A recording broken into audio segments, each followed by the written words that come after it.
అభవ పుట్టుట క్రీడయేగాక అంటుంది భాగవతం. పుట్టుక లేదు, పుట్టుకుంటే సావు ఉన్నట్టే. పుట్టుక లేనివాడికి సావు ఉండదు. పుట్టుక లేనివాడు ఎన్నిసార్లైనా పుట్టచ్చు. అజాయమానో బహుధా విజాయతే అని చెప్తుంది మంత్రం.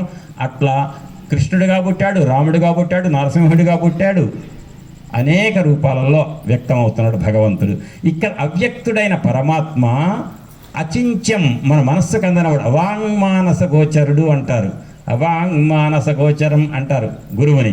అంటే మనస్సుకి వాక్కుకి అందనవాడు. ఏమంటే నేను రాముడిని చూశానండి మొన్న అంటే కుదరదు. రాముడు అంటే నరుణ్ణి చూస్తుంటావు, భగవంతుని చూడలేవు. భగవంతుని చూడలేవు, ఊహించలేవు. మనసుకు ఊహకు వాక్కుకి అందనివాడు పరమాత్మ. కాబట్టి అటువంటి అవ్యక్త అనంత ఊహించ శక్యం కాని అఖండమైన సర్వ ఉత్తమమైనటువంటి విష్ణుమూర్తి యొక్క మహా తేజస్సే రాక్షసులు నిర్మూలించడం కోసం ఈ వానర రూపాన్ని సంతరించుకున్నాడు. అంటే ఇప్పుడు ఏమన్నాడు? ఈ శ్లోకంలో విష్ణుమూర్తి అన్నాడు, మధ్య శ్లోకంలో బ్రహ్మగారు అన్నాడు, పై శ్లోకంలో రుద్రుడు అన్నాడు. ఇప్పుడు చెప్పండి, ఋషులకు డౌట్ వచ్చింది 3 రకాలుగా, బ్రహ్మ, విష్ణువ, మహేశ్వరుడా. అంటే వాళ్ళకు వచ్చిన డౌట్ కరెక్టే. ఇది ఏదైనా ఉండొచ్చు, ఏదో కాదు. 3 కలిపిన రూపం పరబ్రహ్మతత్వం ఆ హనుమంతుడు.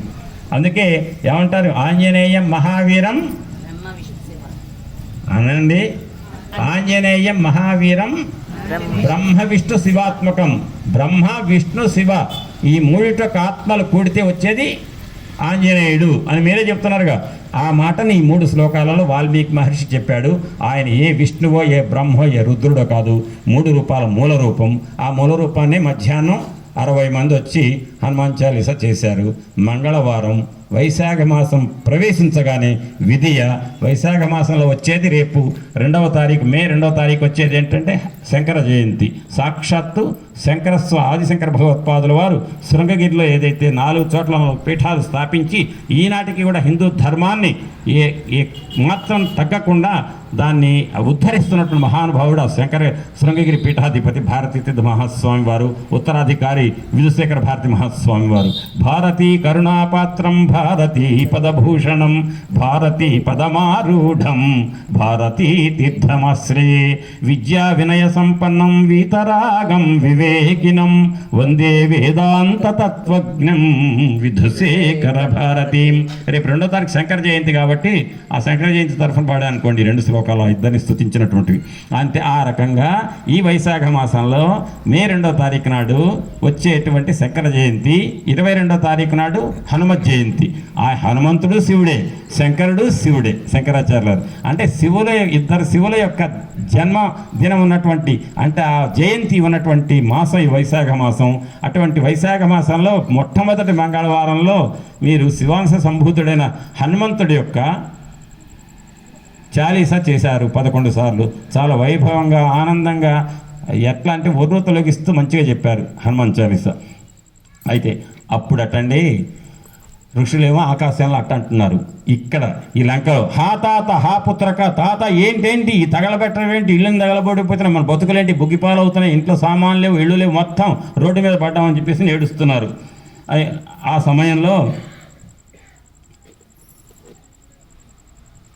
ఏమంటారంటే ఆంజనేయ స్వామిని రకరకాలుగా భావించారు. అదంతా చెప్పుకుంటూ పురుష శ్రేష్ఠాయే బుద్ధ్యా కోపముత్థితం నిరుంధంతి మహాత్మానో దీప్తమగ్ని వివాంభస క్రుద్ధ పాపం న కుర్యాత్ క్రుద్ధో హన్యా. అంటే ఇక్కడ ఏం జరిగిందంటే మొత్తం తగలబెట్టడం అయిపోయింది. నేను వచ్చిన పని అయిపోయింది కదా, వెళ్ళిపోతా. వెళ్ళేటప్పుడు ఏం చేయాలి? తోకగా నిప్పుంటే ఆ గాల్లో ఆకాశంలో వెళ్తుంటే మళ్ళీ అందరూ నడుస్తారు. అందుకని తోకను ఏం చేయాలి? చల్లార్చుకోవాలి. సముద్రంకి వెళ్ళాడు, సముద్రంలో తేక చల్లార్చుకుంటున్నాడు. ఒక్కసారిగా వచ్చిందట ఆంజనేయ స్వామి వారికి, అరే రే ఎంత దుర్మార్గుణ్ణి నేను, ఎంత కోపిష్టిని, తన కోపమే తన శత్రువు, తన శాంతమే తనకు రక్ష అనే పద్యం ఆంజనేయ స్వామి వారికి గుర్తొచ్చింది. అప్పుడు ఏంటంటే ఎంత కోపంతో కోపం గనక క్రోధం పెరిగిపోతే యుక్తాయుక్త విచక్షణ ఉండదు, తల్లి తండ్రి అనేది కూడా ఉండదు, గురువు అనేది కూడా ఉండదు. ఎంత ఘాతుకానికైనా పాల్పడతాడు. వాడి కోపం అంత ప్రమాదం. ఆ కోపం తనకు శత్రువు అవుతుందనే విషయం మర్చిపోయి నేను కోపంతో, మితిమీరిన కోపంతో, రాక్షసుల మీద ఉన్న కోపంతో లంకను తగలబెట్టా. ఆ లంకలోనే కదా ఉంది శిల్పవృక్షం, అక్కడేగా ఉంది సీతమ్మ. ఆ సీతమ్మ కూడా తగలబడిపోయింది. ఇంకా నేను ఎందుకు వచ్చి ఇక్కడికి? ఇప్పుడు నేనేం చేస్తా? సీతమ్మని తగలబెట్టా నేనే అని చెప్తాను రామచంద్రమూర్తికి. అరే సీతమ్మ దొరికిందని చెప్పి వార్త తెలిసినటువంటి కొన్ని నిమిషాలు కూడా నాకు దక్కలే ఆనందం కాస్త బుగ్గిపాలు చేశా. అనవసరంగా కోపంతో ఉన్నవాడు ఎంత హీనానికైనా దిగజారుతాడు అని చెప్తూ గురువుని హత్య చేయడానికి కూడా వెనక ముందాడు. కాబట్టి ధీరత్వం ఉండాలి. ధీర సమర్చిత అంటారు కదా లలితా సహస్రనామంలో. ధీర అంటే ఏంటంటే వెంటనే ఏదో ఒక మాట ఎదుటి వాళ్ళు అన్నారు కదా అని నా ఈగోతోటి కోపం తెచ్చుకొని నోటికి వచ్చినట్టు మాట్లాడటం చాలా తప్పు. హద్దుల్లో ఉండాలి. ఆవేశం హద్దుల్లో ఉండాలి, అదుపులో ఉండాలి. ఎదుటి వాళ్ళు అవమానపరిచే మాట అనొచ్చు. అన్నంత మాత్రాన నేను ఆయన శ్రీనివాస్ గారి ఇంటికి వెళ్తే అక్కడ ఎకరాల భరద్వాజ్ గారి ఒక బ్యానర్ చూశాను, ఏది ప్లాస్టిక్ ఫ్లెక్సీ షీటు. దాని మీద నాకు 10 మంది మార్కులు అయిపోయినా పర్లేదు ఈ లోకంలో, నీ హృదయంలో మార్కులు పడితే చాలు అనేదో అర్థం వచ్చేట్టు పెట్టారు. అంటే లోకం ఏటనుకున్నా నాకు పర్లేదు భరద్వాజ్ మహర్షి, మీ దగ్గర నాకు మార్కులు పడితే చాలు అని ఫ్లెక్సీలో చదివా. అది ఈ ప్రాంతం వాళ్ళు ఎవరైతే భరద్వాజ్ మహర్షి యొక్క సత్సంగాన్ని ఫాలో అవుతూ లక్ష్మీ గారి యొక్క నిజంగా ఈ జరుగుతున్నాయంటే లక్ష్మీ గారే కదండి మొత్తం కూడా. ఆమె బెంగళూరులోనూ ఆమె మనసంతా ఇక్కడే ఉంది. ఆ తల్లితో మాట్లాడే వచ్చాను, ఇక్కడికి వచ్చాడు, ఆమె అనుమతి తీసుకొనే వచ్చా. ఆమె అనుమతి కాదు ఆశీస్సు తీసుకొని వచ్చా. కాబట్టి ఆ భరద్వాజ్ మాస్టర్ గారి మార్గంలో మిమ్మల్ని అందరినీ పెట్టినటువంటి ఆ లక్ష్మీ తల్లికి ఒకసారి కరతాళ ధ్వనులు చేయండి, లక్ష్మీ అమ్మవారికి. అటువంటి ఆ మార్గంలో ఆ కొటేషన్ చదవండి, నాకు అంత కరెక్ట్గా గుర్తులేదు. అంటే అర్థం ఏంటంటే మీకు లోకంలో ఎవరు ఏమన్నా అనుకోండి అనవసరం, మాస్టర్ గారి దగ్గర కోర్టులో మనకు మంచి మార్కులు పడితే చాలు. అది ఎప్పుడు పడతాయి? మన అంతఃకరణంలో ఏ తప్పు చేయటం లేదనే నమ్మకం మనకుంటే చాలు. లోకం వేసే పాసు మార్కు మాకొద్దు, భరద్వాజ్ మాస్టర్ గారు వేసే మార్కులు చాలు మాకు. అది అంటే ఆ రకంగా లోకంలో వాళ్ళు వీళ్ళెవరని మార్కులు వేయడానికి పక్షపాతంతో చుట్టాలైతే ఒక మార్కులను, చుట్టాలు కాబట్టి ఇంకో మార్కులు వేసేటువంటి లోకం ఇది. అటువంటి మార్కులు వేసే లోకం నాకొద్దు. ఆ లౌకిక మార్కులు వద్దు, అలౌకిక మార్కులు. అలౌకిక అంటే ఏంటి? లోకాతీతమైన మాస్టర్ గారి యొక్క కోర్టులో. అట్లా వెంటనే ఆంజనేయ స్వామి వారు ఆ మంట ద్వారా తగలబెట్టబడినటువంటి లంకలో మా సీతమ్మ తగలబడిపోయింది అనుకుంటూ ఎవరికైతే మనస్థిమితం ఉంటుందో, కోపాన్ని నిగ్రహించుకోగలుగుతారో వాళ్ళు ధీరులు. అటువంటి ధీరులు నిశ్చయంగా ఆలోచించి బుద్ధితో పనిచేస్తారు. నాకు బుద్ధిహీనత ఉండటం వల్ల, అహంకారం కోపం రావటం వల్ల నేను తొందరపడి తగలబెట్టా, అందులో సీతమ్మ తగలపడిపోయిందని చెప్పేసి అని యది దగ్ధ త్రియం లంక నూనమార్యాపి జానకి దగ్ధ తేన మయా భర్తూహతం కార్యమనాజత. కాబట్టి తప్పకుండా అజ్ఞానంతో, అహంకారంతో, తెలియంతనంతో, కోపంతో నేను చేసినటువంటి ఈ సంతర్పణ అనుకుంటూ చేశానే, తగలబెట్టానే, అందులో సీతమ్మ పోయింది. ఈషత్కార్యమిదం కార్యం కృతమాస్మీయ సంశయ తస్య క్రోధాభిభూతేన మయా మూలక్షయకృత. కాబట్టి నేను క్రోధంతో కళ్ళు మూసుకోపోయి అజ్ఞానం అనే చీకటితో, గుడ్డితనంతో ఈ లంకని తగలబెట్టడం వల్ల రాక్షసులతో పక్కన పెట్ట, రాక్షసులు ఉంటే ఏం పోతాయి, అసలు సీతమ్మ పోయింది. ఇప్పుడు నేను అక్కడికి పోయి ఏం చెప్పాలి? సీతా అమ్మవారి యొక్క ప్రాణ అపాయానికి నేనే కారణమయ్యా రామా అని చెప్పాలి తప్ప సీతా అన్వేషణ చేశా. అమ్మా నీకెందుకు, నువ్వు మణి ఇచ్చావు కదా చూడమని, నేను రామయ్యకి చెప్తా, నీకెందుకు, అతి త్వర క్షిప్రం దక్షిసి రాఘవ అని చెప్పాడు.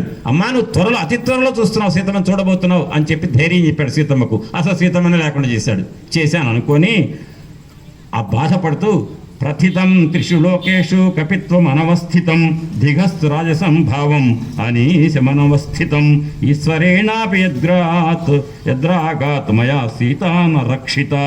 ఛీ, ఈ రాజస భావం ఎంత చెడ్డది! అదుపు లేక చాంచల్యంతో, రజోగుణ ప్రకోపం వల్ల, ఆగ్రహం వల్ల నేను కోపం మితిమీరిపోయి సీతాదేవిని నా చేతులతోటే నేను చంపేశాను, తగలబెట్టాను అని చెప్తూ బాధపడుతున్నాడు. అథవా చారు సర్వాంగి. వెంటనే అంటాడా ఆంజనేయ స్వామి వారు, వివేకవంతుడు కదా అయినా నాకు అర్థం కాల, నేను సీతా అన్వేషణ కార్యం మీద వస్తుంటే మైనాకుడు నన్ను సహకరించాడు, ఇందాక అగ్నిదేవుడు నా తోకకుంటే నా తోక నన్ను ఏం ఇబ్బంది పెట్టలేదు, నన్ను సీతమ్మ ప్రార్థించి ఉంటుంది, ఆమె ప్రార్థనను మన్నించినటువంటి అగ్నిదేవుడు నా తోకని తగలబెట్టకపోతే ఆ అగ్ని సీతమ్మని ఎట్లా తగలబెడతాడు? అసలు ఎవరు సీత? అగ్నిస్వరూపిణి. అగ్ని తగలబెడుతుందా? ఒక కర్రకు బాగా గుడ్డలు చుట్టి నూనె పెట్టి కాగడా వెలిగించారు, ఆ కాగడా తీసుకోపోయి వరిగడ్డి వాముకు పెట్టారు, వరిగడ్డి వాము అవుతుంది, తగలబడుతుంది. అదే కాగడాన్ని తీసుకొచ్చి ఇక్కడ ఒక పెద్ద జ్వాల ఉంది, ఇందులో ఆ జ్వాలలో పెట్టారు, ఏమవుతుంది? ఆ జ్వాల ఏమైనా అవుతుందా? ఆ జ్వాలే అగ్ని. ఈ కాగడాకు అది అగ్ని. అంటే తన ప్రవేశం వల్ల, తన ప్రభావం వల్ల మండటానికి తగిన లక్షణం కలిగిన వాటిని ఇంధనాలు అంటారు, ఫ్యూయల్స్ అంటారు, అంతే కదా, ఇంధనాలు అంటారు. ఇంధనాలను అగ్ని తగలబెడుతుంది తప్ప అగ్నిని తగలబెట్టలేదు కదా. సీతమ్మ ఎవరు? అగ్నిస్వరూపిణి. కాబట్టి అగ్నిస్వరూపిణ సీతమ్మను ఏమి చేయదు. అథవా చారు సర్వాంగీ రక్షిత స్వేన తేజస నశిష్యతి కళ్యాణి నాగ్నిరగ్నౌ ప్రవర్తతే నహి ధర్మాత్ నస్తస్య భార్యామమిత తేజస స్వచారిత్రాభిముక్తాం తాం స్పష్టుమర్హతి పావకః. కాబట్టి సీతాదేవిని అగ్నిస్వరూపిణి ఆ అమ్మ యొక్క తేజస్సే రక్షించుంటుంది, అగ్ని ఏమి చేసి ఉండదు అంటూ సీతాదేవి ధర్మస్వరూపుడు తేజస్శాలి అయినటువంటి రామచంద్రమూర్తి భార్య. ఆమె పాతివ్రత్యం ఎటువంటిదంటే భద్ర కవచం. అందుకనే ఉవాచ ఆత్మహితం వాక్యం వృత్తస్య ఉండీర్య గర్వితం. భయంకరమైన రాక్షసుల మధ్యలో కూడా ధైర్యంగా తన పాతివ్రత్య మహిమ వల్ల ఏదంటే అది మాట్లాడి ధర్మంబద్ధంగా మాట్లాడి ధైర్యంగా ఉన్న సీతమ్మను, అంత ధర్మాత్మరాలు, అంత పతివ్రతను ఈ అగ్ని ఏం చేయగలుగుతుంది. కాబట్టి ఈ అగ్ని సీతమ్మను తాకటానికి ధైర్యం కూడా చేయలేదు, తాకలేదు.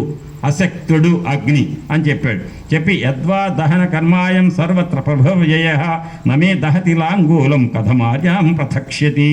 ఈ అగ్ని అంతటా సర్వసమర్థుడు, దహన స్వభావం ఉండేవాడే. అయినప్పటికీ కూడా నా వాలాన్ని కాల్చలేను, తోకను ఎందుకు కాల్చలేదంటే పూజ్యురాలైన సీతాదేవి నా వాలాన్ని కాల్చకపోతే పూజ్యురాలైనటువంటి అగ్నిస్వరూపిణి సీతమ్మని ఎట్ట కాలుస్తుంది అని చెప్పి సీతమ్మది ఏమయ్యి ఉండదు అన్నాడు. సుశ్రేవ హనుమాన్ వాక్యం చారణాన మహాత్మనాం ఇట్ట అనుకుంటున్నాడు, సమాధాన పడుతున్నాడు. ఖచ్చితంగా సీతమ్మకి ఏమయ్యి ఉండదని. ఆకాశంలో చారణులు వెళ్తున్నారట, సిద్ధులు చారణులు. వాళ్ళు ఆకాశ గమనం చేస్తూ పెద్దగా అంటున్నారట, ఆహాహా ఆ లంకని తగలబెట్టాడరా వానరుడు, లంక మొత్తం తగలిపడిపోయింది.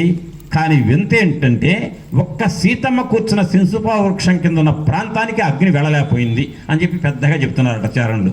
అది విని అంటే ఆనందపడిపోయారట ఆంజనేయ స్వామి.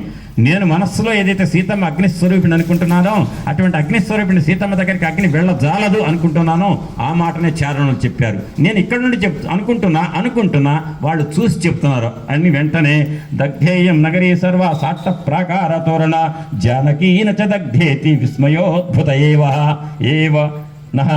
అంటే ఎంత విస్మయం, ఎంత ఆశ్చర్యం. సర్వ లంక తగలపడిపోయింది.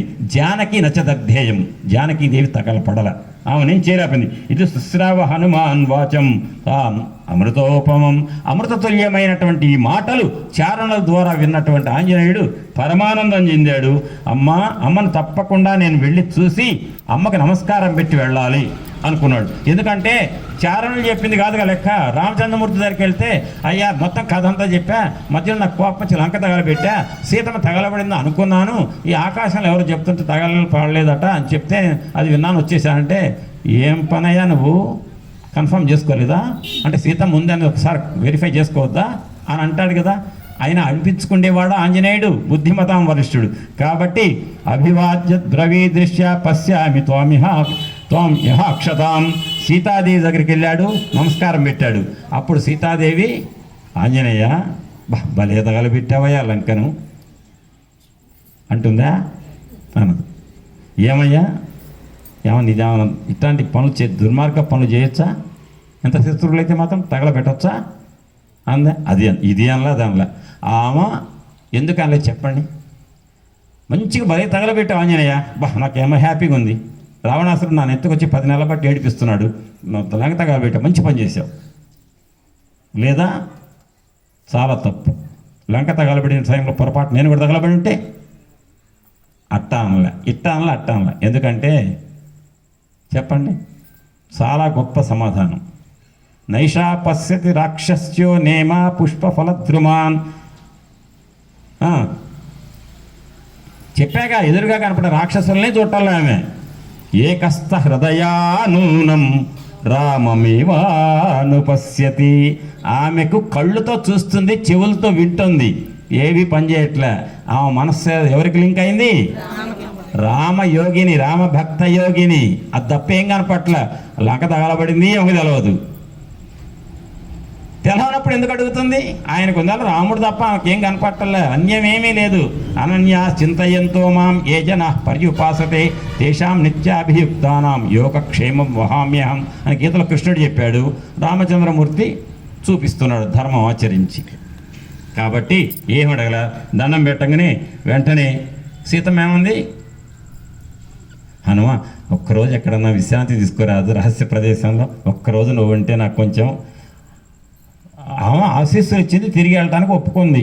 పోయే అవన్నీ తగలబెట్టాడు వనం. రావణుడి దగ్గరికి వెళ్ళాడు. ఏదో పొరపాటు సీతమేమైనా నిప్పుకి ఏమైనా ఇబ్బంది పడి ఉంటుందేమో అని చెప్పి అనుమానం వచ్చి చూద్దామని వచ్చాడు. మళ్ళీ మొదలుపెట్టింది, హనుమ ఒక్క రాత్రి ఎక్కడన్నా రహస్యంగా పడుకో, రేపు పొద్దున ఒక్కసారి నిన్ను చూశానుకో నా శోకం తగ్గుతుందయ్యా, ఇంకొక రోజు ఎక్స్టెన్షన్ ఇవ్వయ్యా నా ఆనందానికి, నా ఈ ఉపశమనానికి అన్నది అని శ్రీరాముడి దగ్గరికి పోయి ఒక పని చేయి, నీకు కుదరకపోతే వెళ్తే కనుక వెళ్ళు, కానీ నేను 4 రోజుల కంటే ఎక్కువ బతకను అది మాత్రం చెప్పు అంటే మళ్ళీ నిన్నది మళ్ళీ మొదలేసింది. ఏది శ్రీరామచంద్రమూర్తి దగ్గరికి వెళ్ళి నేను 1 నెల కంటే ఎక్కువ బ్రతకను, నాకు 2 నెలలు టైం రావణాసురుడు ఇచ్చినా నేను నెలే బతుకుతా అని చెప్పమంది. శ్రీరాముడి దగ్గరికి వెళ్ళి నువ్వు మళ్ళీ తిరిగి వచ్చే వరకు కూడా ప్రాణాలు ఉంటాయో లేవో కూడా నమ్మకం లేదు అని చెప్పమన్నది. అని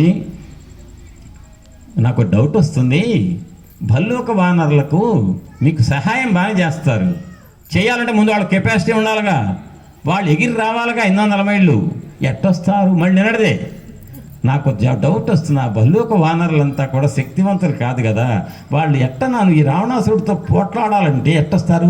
రామచంద్రమూర్తిను లక్ష్మణస్వామి సముద్రం ఎట్ట దాడతారు, నువ్వంటే దాటావు, ఎందుకో తెలుసా? మళ్ళీ అదే చెప్తున్నాడు, త్రయాణామేవ భూతానాం సాగరస్య పిలంఘనే శక్తిశ్చ వైనదేయస్య తవ వా మారుతస్య వా. వాయుదేవుడు నువ్వు గరుత్మంతుడు తప్ప ఎవ్వరు ఈ సముద్రం దాటలేరు నాకు తెలుసు, కానీ ఎట్టొస్తారు? ఈ వానరులు సహాయం చేస్తారు, లక్షల మంది ఉన్నారు మీ సుగ్రీవుడికి, అసలు మీ సుగ్రీవుడు ఎట్టొస్తాడు? నాకు అప్పుడు చెప్తాడు, అయ్యా అహం దావతి హ ప్రాప్త కిం పునస్తే మహాబల ప్రతిష్ట ప్రేష్యంతే ఇతరే జనా. అందరిలో చిన్నవాడిని నేనే, చిన్నవాడినిగా పంపించేది పని చేయమని నేను వచ్చా. అర్థం చేసుకో అమ్మా, సుగ్రీవుడి దగ్గర ఉన్న వాళ్ళు ఎవరు నాకంటే చిన్నవాళ్ళు ఎవరు లేరు, నాతో ఈక్వల్ లేదా నా పై లెవెల్, నాకంటే కింద వాడు ఒక్కడు కూడా లేడు. అట్లా అయితే పర్లే అంటే అబద్ధం చెప్పి నమ్మిచ్చాడు. ముందు ఆమె ఇచ్చేసుకోకుండా ఉండటం కోసం ప్లాన్. ముందు ఏంటంటే ఆత్మహత్య ప్రయత్నం చేయకూడదు, సీతమ్మ గుండె ధైర్యం సడలకూడదు అని చెప్పేశాడు. దేవి హరివృక్ష సైన్యానం ఈశ్వర ప్లవతామర సుగ్రీవ సత్వసంపన్న తవాధ్యే కృత నిశ్చయ. మా సుగ్రీవుడు మహారాజు ఎవరైతే ఉన్నాడో నిన్ను రామచంద్రమూర్తితో లక్ష్మణస్వామిని తీసుకొని లక్షల వానర సైన్యం తీసుకొచ్చి ఇక్కడ లంకలో రావణాసురుని చంపి నిన్ను రామచంద్రమూర్తిని కలిపి అయోధ్యకు తీసుకెళ్లేటువంటి నిర్ణయంలో కృతనిశ్చయంతో ఉన్నాడు. ఎంత స్పష్టంగా చెప్తున్నాడంటే క్షిప్రమేష్యతి వైదేహి సుగ్రీవ ప్లవగాధిప సుగ్రీవ సత్వ సంపన్న తవార్థే కృతనిశ్చయ. కృతనిశ్చయంతో ఉన్నాడు. ఆ నిర్ణయంలో ఎటువంటి సడలింపు లేదు, ఖచ్చితంగా ఫర్మ్ డిసిషన్ అయింది. సుగ్రీవుడు ఆయన ముందున్న సమస్య ఒక్కటే, రావణాసురుడిని చంపి నిన్ను రామచంద్రమూర్తికి సమాగమం చేయించటమే అని చెప్పగానే అని క్షిప్రం దక్షసి రామేణ నిహతం రావణం రణే. అతి త్వరలో రామచంద్రమూర్తి చేతిలో రావణాసురుడు యుద్ధంలో చనిపోవటాన్ని చూస్తావు అమ్మ నువ్వు. త్వం సమస్యేసి రామేణ శశాంకేనేవ రోహిణి. రోహిణి చంద్రుడు కలిసినట్టుగా నువ్వు సీత రామచంద్రుడు కలుస్తారు అని చెప్పాడు. అమ్మ వెళ్ళొస్తా, మరీ ఎక్కువైతే రామచంద్రమూర్తి బాధపడదు. ఆయన నీకు ఊరట వచ్చింది, మరి ఆయనకు రావద్దా, కాబట్టి ఇక నన్ను వదిలిపెట్టు అని చెప్తే మళ్ళీ ఆశీస్సులు ఇచ్చింది. వెళ్ళాడు. సముద్రం ఈ ఒడ్డున పైకి ఎక్కాలి, ఎగరాలి, టేక్ ఆఫ్. దేనికి టేక్ ఆఫ్ చేయాలంటే కింద గట్టి ఊరిక చేయడానికి పర్వతం ఉండాలి. ఇక్కడ ఉన్న పర్వతం పేరు అరిష్ట పర్వతం. అటు వచ్చాడు కదా, అదే పర్వతం మహేంద్ర పర్వతం, ఇది అరిష్ట పర్వతం. అరిష్ట పర్వతం మీద కాళ్ళు ఊనిక చేసి గట్టిగా నొక్కాడు, గాల్లోకి ఎగిరాడు. ఆ గట్టిగా నొక్కినప్పుడట అరిష్ట పర్వతంలో ఉన్నటువంటి గుహలన్నీ కూడా చిత్తు అయిపోయినాయట. అందులో ఉన్న సింహాలు పుల్లు చచ్చిపోయినాయట, రక్తం కారుతుందట, చెట్లు పడిపోయినాయట. ఒక్కసారిగా అరిష్ట పర్వతం 30 అడుగులు ఎత్తట, అది మొత్తం భూమి లెవెల్కి వచ్చిందట. వచ్చి సముద్రంలో నీళ్ళన్నీ లంకలోకి వచ్చినాయట. అంటే లంక చూసుకో, మాకు అరిష్ట పర్వతం ఉందటేపు, కాబట్టి మేము డ్యాములు కట్టుకోవచ్చు అంటే కుదరదు. ఆ డ్యామ్ కట్టడానికి లేకుండా డ్యామ్ సముద్రమే వచ్చింది. అంటే లంక యొక్క వైభవం రోజు రోజుకిగా దిగజారిపోతుంది. ఎందుకని ఏం చెప్పాడు ఆంజనేయుడు? రావణ, నీ ధర్మం పుణ్య కార్యక్రమాల పుణ్య ఫలితాలు అనుభవించడం అయిపోయింది. సీతమ్మని పట్టుకొచ్చిన దగ్గర నుంచి నీకేం మొదలైంది? పాపపు కృత్యాల ఫలితాలు అనుభవించే స్థితి వచ్చింది. నీలాంటి రాజు పరిపాలిస్తున్నాడు కాబట్టి ఈ రాజ్యంలో ఉన్న వాళ్ళందరికీ గతి అది.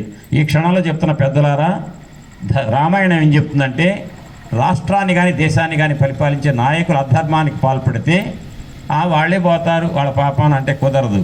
ఓట్లేసి గెలిపించిన వాళ్ళు కూడా పోతారట. రామాయణంలో ఉంది. కావాలంటే శ్లోకాన్ని నేను రేపు పొద్దున 8 వరకు ఉంటా, చూపిస్తా. పరిపాలనలో ఉన్న ప్రజలు కూడా పరిపాలకుడు చేసే పాపపు కృత్యపు యొక్క ఫలితాలలో భాగస్వామి అవుతాడు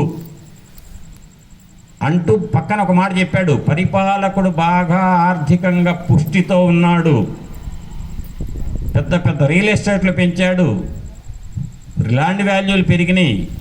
కానీ ఆ పెరుగుదలంతా అధర్మబద్ధాన, దానికి ఆలంబనం కనుక అధర్మం అయితే సంపన్నతతో సస్యములు పంటలు పండినా ఆ ప్రదేశం దిగజారిపోతుంది అని స్పష్టంగా చెప్పింది సుందరకాండ.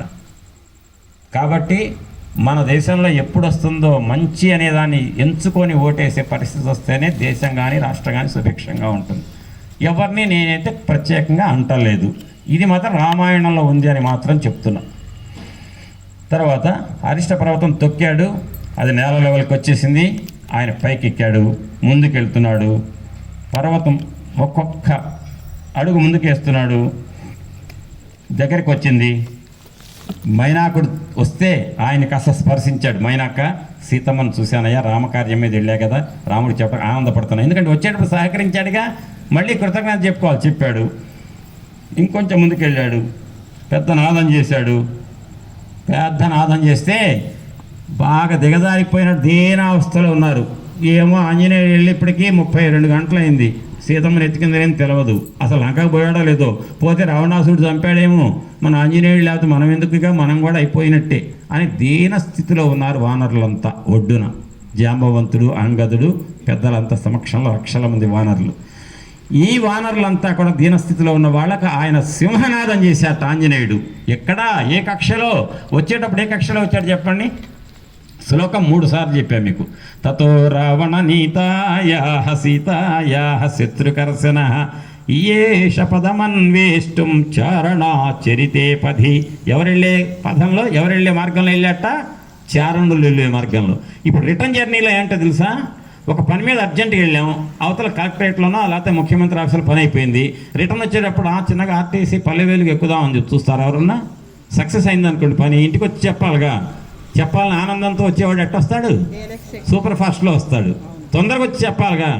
అంటే మీరు ఇప్పుడు అనొచ్చు, సెల్ ఫోన్లు ఉన్నాయి కదా సార్, అక్కడి నుంచి చెప్పేస్తామని. సెల్ ఫోన్ లేని రోజుల సంగతి ఇదంతా. అంటే ఆ విషయం చెప్పాలని, ఒక పని అయిపోయిన తర్వాత తిరుగు ప్రయాణం వచ్చేటప్పుడు చాలా స్పీడ్గా వస్తాడు. వచ్చేవాడు చారణులు వచ్చే మార్గంలో వస్తే అంతకంటే పై లెవెల్లో గరుత్మంతుడు వెళ్ళే మార్గంలో రిటర్న్ వచ్చాడండి. గరుత్మంతుడు వెళ్ళే మార్గంలో ఇంకా వేగం. ఆ వేగానికి, శరీర కదలికకి పెద్ద గాలి చప్పుడు, ఆయన చేసిన నాదం అటండి. నాదం అనగా ఇంకోటి చెప్పాలనిపిస్తుంది, అది గుర్తొస్తుంది. ఆకాశం కనపడి ప్రతి నేను ఆగాల్సి వస్తుంది. ఏం లేదు, అయితే నేను ఒక మాట చెప్తున్నా వినండి. మహాభారతంలో ఒకటి ఉంది. గంధమాదన పర్వతం దగ్గర ఆంజనేయ స్వామి వారు ఉన్నారు, కూర్చున్నారు. అక్కడే తిరుగుతాడు గంధమాదన పర్వతం. భీముడు వచ్చాడు మూలికలు తేయటానికని. వస్తే ఆంజనేయ స్వామి పెద్ద తోక అడ్డం పెట్టాడు. మీరు సినిమాలో చూసుంటారుగా, తోక అడ్డం వస్తే తోక తొక్కి దాటితే అపశకునం. కాబట్టి తోక అడ్డం దీవయ్యా కోతి అనగానే, నేను శక్తి లేదే కానీ కాస్త నువ్వే పక్కన పెట్టాడు అంటే, తోక పక్కన పెట్టినంత అల్పుండి అనుకున్నారా? నేను భీముడిని, నాకు పెద్ద పెద్ద చెట్లున్న పెద్ద పెద్ద పర్వతాలే లేపుతా, ఈ తోకను లేపటం ఏంటి నేను అంటే, కాదయ్యా నా ఓపిక లేదు, కాస్త తోక పక్కకి నెట్టి కాస్త ఎళ్ళు దాటకూడదు కదా, నీకు తెలుసు కదా అంటే, సరే అయితే లేపుతా అని చెప్పి ఎంత లేపని లేవడు.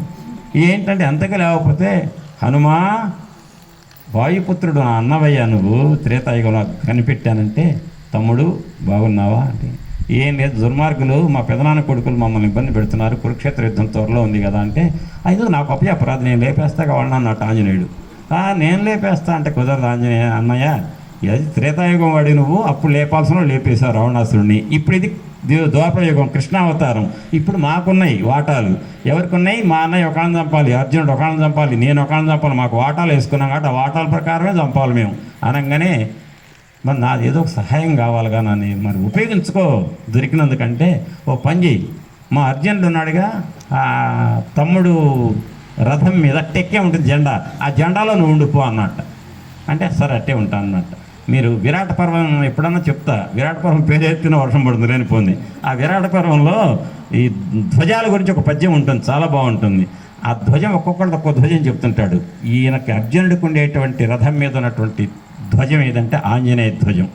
మిగతా వాళ్ళందరి ధ్వజాల మీద ఉండేటువంటి జెండాలన్నీ బొమ్మలు. ఆ అర్జునుడి యొక్క రథ టెక్కెం మీద ఉండేటువంటి బొమ్మ కాదండి, నిజంగా ఆంజనేయుడు. ఆంజనేయుడు కాబట్టి అర్జునుడి యొక్క రథం కదిలేటప్పుడు ఆ సింహనాదం చేస్తుందట. ఏది? ఆ జెండా. ఆ సింహనాదానికి గుండెలు వెళ్ళిపోతారట కొంతమంది కౌరవులు, కొంతమంది ఏ ప్రయత్నాలు లేకుండా ఫ్రీగా వెళ్ళిపోతారట. దానికి కారణం ఏంటంటే ఆంజనేయ స్వామి నిజంగా చేస్తాడు ఆ నాదం. అదనమాట. ఆ రకంగా ఈ నాదం చేశాడు ఆంజనేయుడు. చేస్తే ఆ నాదం చూసి జాంబవంతుడు, లేవండి రా అందరు లేవండి, మనం బతికాము. ఏంటి బతికామంటే, అదిగో ఆంజనేయుడు ఆ నాదం చేశాడంటే అర్థం అవతల సీతమ్మని చూశాడు గ్యారంటీ అనగానే, అంతేనా జాంబవంత తాత రైట్ అని అందరు కూర్చున్నారు. ఆంజనేయుడు రానే వచ్చాడు. సాదరంగా ఆహ్వానించడానికి, స్వాగతం చెప్పడానికి సిద్ధంగా ఉన్నారు. ఎవరు? అంగదుడు, యువరాజు, జాంబవంతుడు, నలుడు, నీలుడు అందరు ఉన్నారు. ఆంజనేయుడు దిగాడు. దిగిన తర్వాత సత్కారం చేశారు, పండ్లు ఏవో తెచ్చిపెట్టారు. ఆంజనేయ మహానుభావ, మమ్మల్ని బ్రతికించావు అనగానే ఆయన అన్నమాట అని తెలుసా?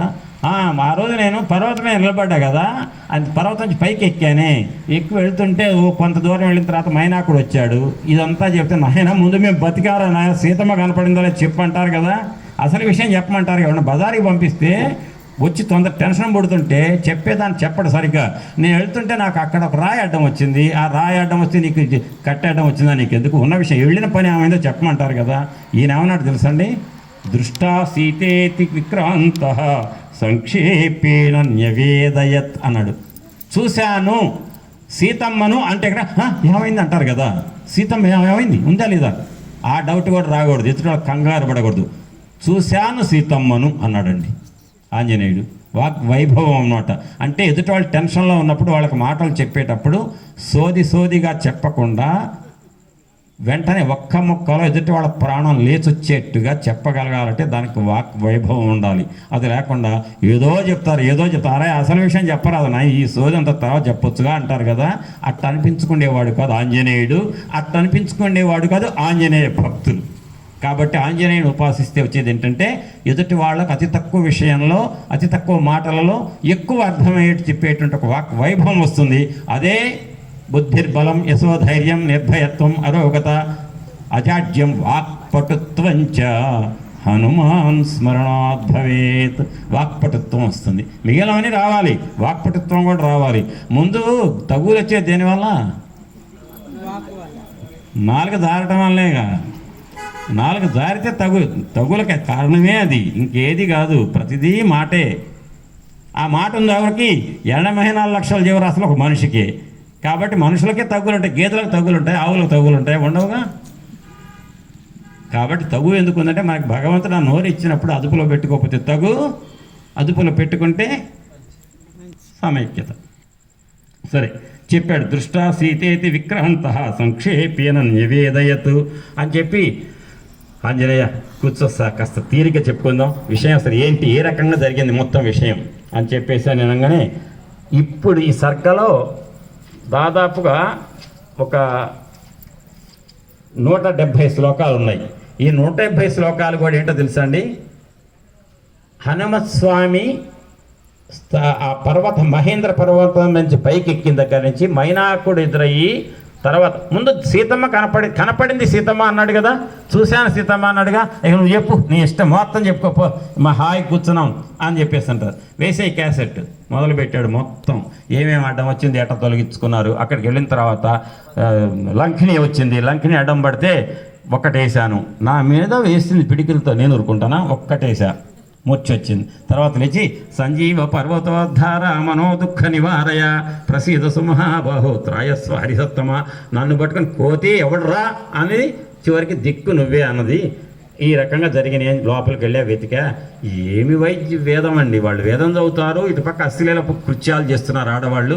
ఒంటి మీద బట్టలు ఉండవు, కొంతమంది తాగుతారు, తందనాలు ఆడతారు, ఇటుపక్క వేదాలు చదువుతారు, హోమాలు చేస్తారు. ఆ హోమాలని దేనికంటే ఈ తాగి తందనాలు ఆడేటువంటి అశ్లీలపు కృత్యాలకే వీళ్ళు ఆ హోమాలు 10 కాలాల పాటు ఉండాలని చేస్తున్నారని చెప్పుకుంటూ వెతికాను. ఎన్ని భవంతులు ఉన్నాయి, ఏం తాపడాలు ఉన్నాయి, ఏం పుష్పక విమానం. వెతికి రావణాసుడు పక్కన మీద పడుకొని ఉంటే ఒక దివ్య సుందరాంగి ఆ సీతమ్మని కంగారు పడి ఆస్ఫోట యమాస సుచుంబ పుచ్చం ననంద చక్రీత జగో జిగామ స్తంభానరోహ నిపపాత భూమౌ అని చెప్పారు కదా. ఆ రకంగా కోతి లక్షణం నా శరీరం మీద కనపడటంతో వెంటనే నేను సర్దుకున్నా. ఇక నేను ఆత్మహత్య చేసుకోవాలనుకున్న ఒక తరుణంలో సీతమ్మ దొరకనప్పుడు ఎందుకు అనవసరం వచ్చి మీకు ఊరి శిక్ష. రాముడు పోతాడు, లక్ష్మణుడు పోతాడు, సుగ్రీవుడు నేను ఎందుకు ఆయన పోతాడు. ఇంతమంది పోవడానికి నేను ఒక్కడిని కారణం కాబట్టి నేను ఒక్కడే పోతే పోతుంది అనుకున్నా. కానీ పోయి మాత్రం నేను సాధించేది ఏంటి, బ్రతకాలనుకున్నా. ఇన్ని రకాలు మొత్తం చెప్పాడు. ఒక్కసారి తపస్సు చేసుకుందామంటే అల్లంత దూరం అశోకవనం కనపడింది. అశోకవనంలోకి వెళ్ళగానే ఆ సీతమ్మ ఉండటం వల్ల కోరి లక్ష్మి నడుమ కూర్చున్న ఎట్లుగా శోభదాల్చనట అశోకవనము లలితమైన లావణ్య శోభచే ఒప్పుతున్న ప్రౌఢ యువతి ఓలే అన్నాడు కదా. ఆ లక్ష్మీదేవి సాక్షాత్తు తనంతట తానుగా జగన్మాత ఆ సీతా త్రిపుర సుందరి ఉండటం వల్ల ఆ అశోకవనం మొత్తం కూడా వైకుంఠంలాగా భాషించిందయ్యా. నేను అడుగు పెట్టంగానే పూలు జలజలా రాలిపడ్డాయి. ఇన్ని అనుభవాలు ఎదురైనాయి. సీతమ్మతో మాట్లాడదాం అనుకుంటున్నా రావణాసురుడు వచ్చాడు, బెదిరిస్తున్నాడు. సీతమ్మని ఎట్ట బెదిరిస్తున్నాడు తెలుసా? సీత నీకు అవకాశం ఇస్తున్న 60 రోజులు అన్నాడు. అసందేశాత్ రామస్య తపశ్చానుపాలనాత్ నత్వాం కుర్మిత గ్రీవ భస్మార్హ తేజస అన్నదయ్యా మన సీతమ్మ. గుండె జారింది కాదు మన సీతమ్మ, గుండె దిటవుతో ఉన్నటువంటి త్రిపుర సుందరి మన అమ్మ.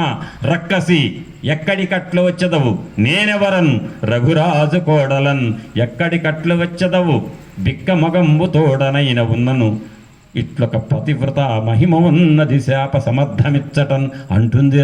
వానరులారా, ఏం సీతమ్మ ఆ తల్లి ఒక ఆడది కాదు, ఒక స్త్రీ కాదు. రామయ్య ఎందుకు పనికొస్తాడు సీతమ్మ ముందు? సీతమ్మే శక్తివంతురాలు. ఎందుకంటే నా తోకకు నిప్పంటుకుంటే మంట పుట్టకుండా చూసింది సీతమ్మయ్య. సీతమ్మ వైభవం. హనుమా ఇదిగో ఆ ఉంగరం నేను చూపిస్తే రామయ్య నా ప్రక్కనే ఉన్నాడా అని ఆనందపడ్డా. నేను ఆనందపడి సిగ్గుకు దొంతరలు వచ్చినాయట. ఆ అమ్మకు సిగ్గుపడింది, రాముడే పక్కనున్నాడా అన్నట్టుగా. భర్త ఎన్నాళ్ళటికో ఒక్కసారి విదేశాలకు పోయి వచ్చినటువంటి భర్త భార్య పక్కనుంటే ఆ భార్యకు సిగ్గు ఎట్టొస్తుందో ఆ సిగ్గు చూపించింది సీతమ్మ. ఆ తల్లి ఎంత బాధపడుతున్నది. ఆమె మంచు పడితే పద్మం ఎట్ట కళా విహీనమవుతుందో పద్మం లాంటి ఆ ముఖం కలిగిన సీతమ్మ మంచు అనే రాక్షసులు చుట్టూ ఉండటం వల్ల కళావిహీనంగా అయిపోయింది. ఆ అమ్మ కట్టుకున్న చీర ఆనాడు ఋషముఖ పర్వతం మీద ఉన్నటువంటి నగల మూట చీర మ్యాచ్ అయినాయి. దాన్ని బట్టి ఆ అమ్మ అనుకున్నాను. వెళ్ళి పలకరిద్దాం అనుకుంటే కోతి రావణాసురా నువ్వు కోతి రూపంలో వచ్చావని. అమ్మా నేను నిజంగా రామదూతనని ఇన్ని పిచ్చాల్సి వచ్చిందయ్యా అని చెప్పి మొత్తం చెప్పేశాడు. ఈ చెప్పటం అంతా సుందరకాండ అంటే జరిగిన కథ అంతా చెప్పాడు. ఏళ్ళొచ్చింది. నేను మీకేం చెప్పా, మొదటి రోజు 7 కాండల గురించి చెప్తూ మధ్యాహ్నం బయలుదేరిన ఆంజనేయ స్వామి తర్వాతి రోజు సాయంత్రం 6 వరకు జరిగిన కథ సుందరకాండ అని చెప్పాక 36 మీరు లెక్క మీరే చెప్పారుగా 30 గంటలని. 30 గంటల కథే కదా. అంటే బయలుదేరి వెళ్ళాడు, తిరిగి వచ్చాడు, కథ అంతా అయిపోయిందిగా. ఈ కథ అంతా చెప్పాడు. అంటే సుందరకాండలో సుందరకాండ చెప్పాడా లేదా? మళ్ళీ హనుమంతుడు ఎవరి దగ్గర చెప్పాడు? ఈ వానరుల దగ్గర చెప్పారు. అంటే మీకు సుందరకాండ కూడా కలిసి. అంతకుముందు జరిగిన కథ అంతా ఎవరికి చెప్పాడు? సీతమ్మకు చెప్పాడు.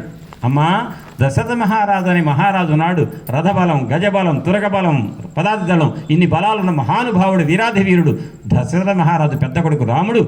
ఆయన అరణ్యవాసం వస్తే దుర్మార్గుడు రావణాసురుడు ఎత్తుకెళ్ళాడు సీతమ్మను.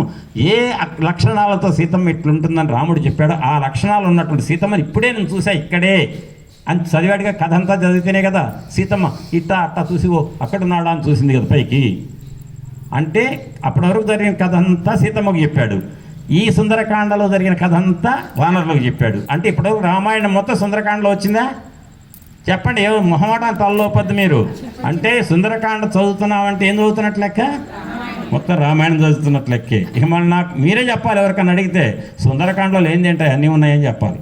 అయిపోయింది కదా.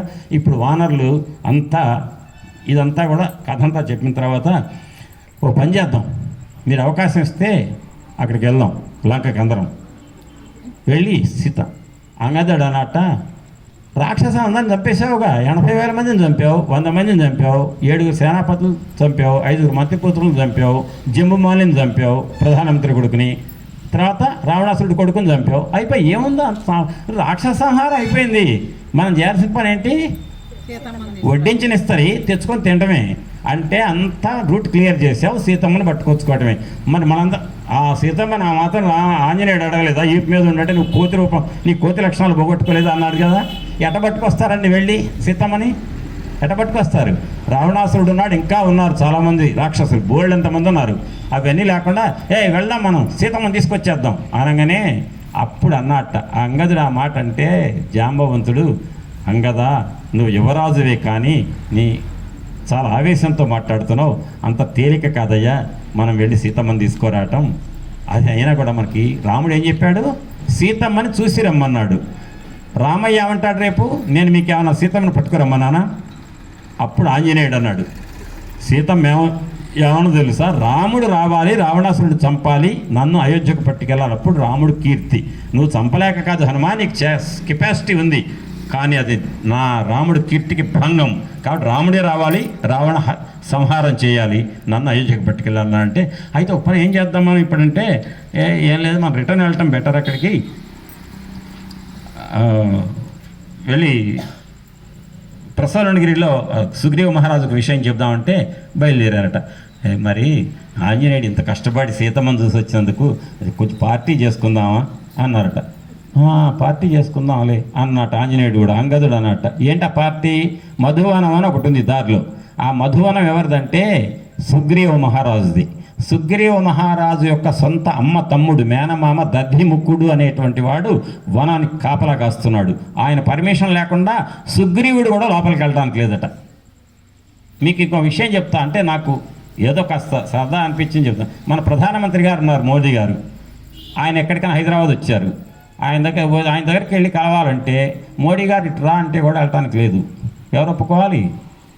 చుట్టూ ఉన్నటువంటి 3-4 వలయాలు ఉంటాయి. మన హైదరాబాద్కి వస్తే హైదరాబాద్ డీజీపీ గారు కూడా పోలేడు, ఆయనకి పర్మిషన్ ఉండదు. ఆ చుట్టూ ఈ బట్టలు వేసుకొని సూట్ కేసులు పట్టుకుంటారు చూడండి, వాళ్ళు స్పెషల్ ప్రొటెక్షన్ గ్రూప్ ఎస్పీజీ అంటారు. వాళ్ళ పర్మిషన్ ఉంటేనే తప్ప వాళ్ళు మోడీ గారు రమ్మని పిలిచినా వద్దు సార్ నేను కుదరదని అంటే ఆగాల్సిందే. ఎందుకంటే ఆయన చేతిలో ఉండదు ఆయన కలవటం, వీళ్ళు ఒప్పుకోవాలి. ఏదైనా జరగరాని జరిగితే బాధ్యత ఎవరిది? వీళ్ళది. అందుకని ఏం జరగదు, జరగకుండా ఉండేవాళ్ళు ఆ నల్లబట్టల వాళ్ళు. అట్టనే దధిముఖుడు పర్మిషన్ లేకుండా సుగ్రీవుడు కూడా లోపలికి పోవటం లేదు. అంత కట్టుదిట్టం. ఆ వనంలోకి వెళ్దాం అన్నారు. ఇంతమంది ఉన్నాం పాండన్నారు. వెళ్ళి ఇష్టం వచ్చేట్టు చెట్ల మీద ఎక్కటం, దూకటం, దూకటం, ముద్దు పెట్టుకుంటారు ఒకళ్ళకొకళ్ళు. ఈ కొమ్మ నుంచి ఆ కొమ్మ మీద దూకుతారు, అక్కడి నేల మీద దూకుతారు, నేల నుంచి పైకి ఎక్కుతారు. దాన్ని వాల్మీకి మహర్షి చెప్పారు, గాయంతి కేచిత్, ప్రణమంతి కేచిత్, నృత్యంతి కేచిత్, ప్రహసంతి కేచిత్, పతంతి కేచిత్, విచరంతి కేచిత్, ప్లవంతి కేచిత్, ప్రలపంతి కేచిత్, పరస్పరం కేజుపాశ్రయంతే, పరస్పరం కేజుపాక్రమంతే, పరస్పరం కేజుపబ్రవంతే, పరస్పరం కేజుపారమంతే, ద్రుమాద్రుమం కేజబిభ్రవంతే, క్షితౌనకాగ్రాన్ని పతంతి కేచిత్, మహీతలాత్ కేజుదీర్ణవేగా, మహాద్రుమాగ్రాణ్యభిసంపతంతి, గాయంతమన్య ప్రహసన్నుపైతి, హసంతమన్య ప్రణుదన్నుపైతి. ఈ రకంగా శ్లోకాల్లో వివరించారు. వాళ్ళ కోతి చేష్టలన్నీ చేసి ఆ మధుపానం ఉంటుందిగా, సేవించి మత్తు ఎక్కిచ్చేది, అవన్నీ తీసుకుని తాగుతున్నారట, తీయటి పండ్లు తింటున్నారట, చెట్టు కొమ్మలు ఇరుస్తున్నారట, మొత్తం నాశనం చేస్తుంటే ఆ వన కాపలాదారులు వచ్చి, ఏంటయ్యా మీరు వానరులారా, ఏంటిది? దధిముఖుడు మా పెద్ద ఆయన ఉన్నాడు ఇక్కడ, సుగ్రీవ మహారాజు మేనమామ, ఆయన చూస్తే ఊరుకోడు, మీరు డిస్టర్బ్ చేయకండి, డ్యామేజ్ చేస్తారు ఎందుకు, తాగేవాళ్ళు కొంచెం తాగి వెళ్ళిపోండి అంటే, ఎవడరా నువ్వు అని చెప్పి వాళ్ళ మీద పడి రక్కారట. వీళ్ళంతా పోయి దధిముఖ, మేమైతే మమ్మల్ని రక్కుతున్నారు, వాళ్ళు బాగా తాగి ఉన్నారు, వాళ్ళు మేమేం చేయలేకపోతున్నాం, చాలామంది ఉన్నారు, మేమేం చేస్తామంటే దధిముఖుడు వచ్చి, ఎవరనుకున్నారు నేను ఈ మొత్తం అన్న సంరక్షకుడిని అంటే, ఏం చేస్తావు అని ఆయన మీద పడి గీరారట. అమ్మ వీళ్ళకి లాభం లేదు, నన్నే చంపెట్టున్నారనుకొని మీకు తెల్లవారింది, అయిపోయింది, మీ కాలం తీరిపోయింది, పండి సుగ్రీవ మహారాజు దగ్గరికి వెళ్తా, మీకు టైం వచ్చేసింది అని వెళ్ళాట. వెళ్ళి కొంతమందిని వెంట వేసుకెళ్ళి సుగ్రీవ మహారాజుతో అక్కడికి వెళ్ళాట. వెళ్ళి మహారాజా అని కాళ్ళ మీద పడ్డాడు. మహారాజు ఎవరు? సుగ్రీవుడు. ఈయనెవరు? వచ్చిన ఆయన దధిముఖుడు. ఈయనకు ఆయన ఏమవుతాడు? మేనల్లుడు. ఈయనకి ఆయన మేనమామ. కాపలాదారుడు మేనమామ. అల్లుడు రాజు అయితే ఆయన కాళ్ళ మీద పడ్డాడు. పడంగానే వెంటనే ఉత్తిష్టోత్తిష్ట కస్మాత్వం పాదయో పతితో మమ అభయంతే ప్రదాస్యామి సర్వమేవాభిధీయతాం. నీకు మొత్తం అభయం ఇస్తున్నా, ఏం లేదు, నీకేం జరిగినా పర్లేలే అంటే మహారాజా అనుకోని సంఘటన జరిగింది, జరగరాంది. కన్నైనా ఎత్తి చూడటానికి అవకాశాన్ని భయపడతారే, అటువంటి నా సంరక్షణలో ఉన్నటువంటి మన మధువనంలోకి రాక్షసులు ఆంజనేయుడు అంగదుడు వీళ్ళంతా వచ్చి మొత్తం సర్వనాశనం చేశారు. పండ్లు తిన్నారు, కొమ్మలు ఇచ్చారు, చేశారు. ఏ ఒక్క కొమ్మ తేడా వచ్చినా మీరు నా ప్రాణం తీస్తారు. ఇదంటే ఓ అంతేనా, ఆంజనేయుడు కూడా ఉన్నాడా? ఆంజనేయుడు కూడా ఉండి చేశాడు, ధ్వంసం చేశాడు పర్లే అని మాట్లాడుకుంటున్నట్ట. ఈ దధిముఖుడు ఏడుస్తున్నట్ట. లక్ష్మణ స్వామి పక్కనే ఉన్నట్ట. ఆయన భాష వేరు, వీళ్ళ భాష వేరు. ఈ కోతి భాష, కిష్కింద భాష ఆయనకు తెలియదు. ఈ సుగ్రీవ మహారాజు ఏంటి ఆయన ఏడుస్తున్నాడు, ఆంజనేయుడు అంటున్నాడు, అంగదుడు అంటున్నాడు, ఏమైనా జరగరాంది, ఏమైనా జరిగిందా మా వదినమ్మ? ఎందుకు ఏడుస్తున్నాడు ఈయన? మా వదినకి ఏం జరిగిందా జరగరాంది అంటే, అది కాదు స్వామి, ఆంజనేయ స్వామి వాళ్ళు వచ్చేసి అంగదుడంతా కూడా వనాన్ని ధ్వంసం చేసి మధుపానం చేసి పండ్లు తింటున్నారట, వనం అంతా చెడిపోయింది అంటున్నాడు ఈయన. మా మేనమామ వన సంరక్షకుడు అంటే, ఓ అంతేనా, మా వదినకి ఏం కాలేదు అంటే, ఏం కాలేదు కదా, అయింది. ఏమైందో తెలుసా? సీతమ్మని ఆంజనేయుడు వెతికాడు అంటలా, వెతికి ఉంటాడు. ఆనందంలో ఈ పిచ్చి పనులు చేస్తున్నారు. కన్ను ఎత్తి చూడటానికి భయపడేటువంటి మధువనం వైపుకు అంగదుడు ఆంజనేయుడు లాంటి బుద్ధిమతాం వరిష్ఠుడు ఉండగా చేస్తున్నారు ఆ పని అంటే, సీతాన్వేషణ విజయవంతం అయితే తప్ప ఆ పని ఆంజనేయుడు ఒప్పుకోడు. ఆంజనేయుడు ఆనందంగా ఉన్నాడంటే సీతమ్మను చూసుంటాడు. ఇది నా అంచనా అంటే, అంతేనా అని టెన్షన్ పడిపోయి అన్నయ్య దగ్గరికి పోయాడు. కిష్కింధా నగరంలో ఉన్నటువంటి ఈ లక్ష్మణుడు సుగ్రీవుడు ప్రస్తరోణగిరి ఊరి బయట వనవాసంలో ఉన్నాడు కదా, ఓళ్లలోకి రాకూడదు ఆయన. ప్రస్తరోణ పర్వతం మీద ఉన్నాడు రాముడు, అక్కడికి వెళ్ళారట. దధిముఖ వాళ్ళు నాశనం చేశారా? నాకు చాలా సంతోషం అన్నట్ట. ఏంటి వనం నాశనం చేస్తే సంతోషం అంటాడండి రాజుగారు, పట్టుకురా వాళ్ళ దగ్గర ఉరి శిక్ష ఇస్తాను. ఇప్పుడు నాకు చాలా హ్యాపీగా ఉంది, వాళ్ళు వనం నాశనం చేయడమే నాకు హ్యాపీ. ఎందుకంటే వనం ఎప్పుడు నాశనం చేస్తారు? మితిమీరిన ఆనందం ఎప్పుడు కలుగుతుంది? ఒళ్ళు తెలవని ఆనందం సీతమ్మను చూస్తే. అట్ట తెలివి చూడండి, ఆలోచించే దాన్ని ఏమంటారంటే ఇంట్రాపోలేషన్ ఎక్స్ట్రాపోలేషన్ అని ఉంటాయి మ్యాథమెటిక్స్లో, క్యాలిక్యులస్లో. దాన్ని కాస్త బ్యాక్ క్యాలిక్యులేట్ చేసుకుంటూ వెళ్తే, ఆలోచనలు ఒక్కొక్కటి శోధించుకుంటూ వెళ్తే ఆలోచన అట్ట తగిలింది. దాన్ని బట్టి తప్పకుండా సీతమ్మ దొరికి ఉంటుంది. కాబట్టి నువ్వు వెళ్ళి ఏం చేస్తావు, వెంటనే నేను చెప్పానని చెప్పి సుగ్రీవ ఆజ్ఞ అని చెప్పి ఆంజనేయుడు అంగదుడు రమ్మని చెప్పు అంటే, వచ్చి సుగ్రీవుడు ఏమన్నాడు తెలుసా?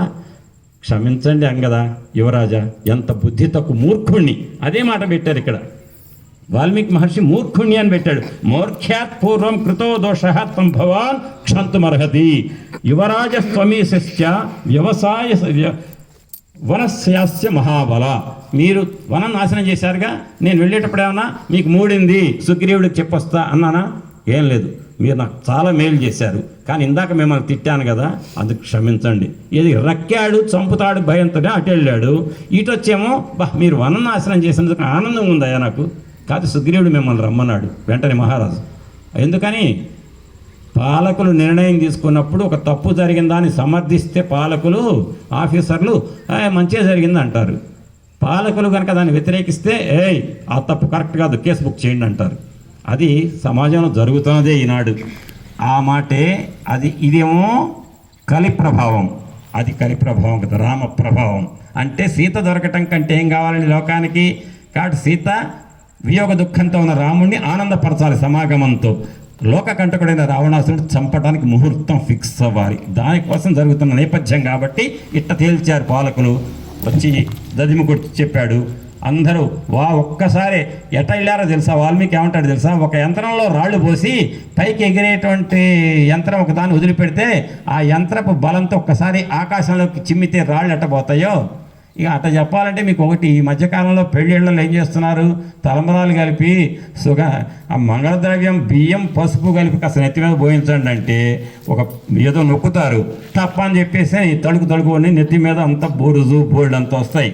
వాటి నుంచి బయటపడటానికే అతిథులు, బంధువులకి అంతా నానా తంటాలు పడతారు. అట్లాంటిది మీకు యంత్రాలు తెలవంది ఏముంది ఇప్పుడు. తర్వాత ఈ మధ్య దాన్ని ఏమంటున్నారు,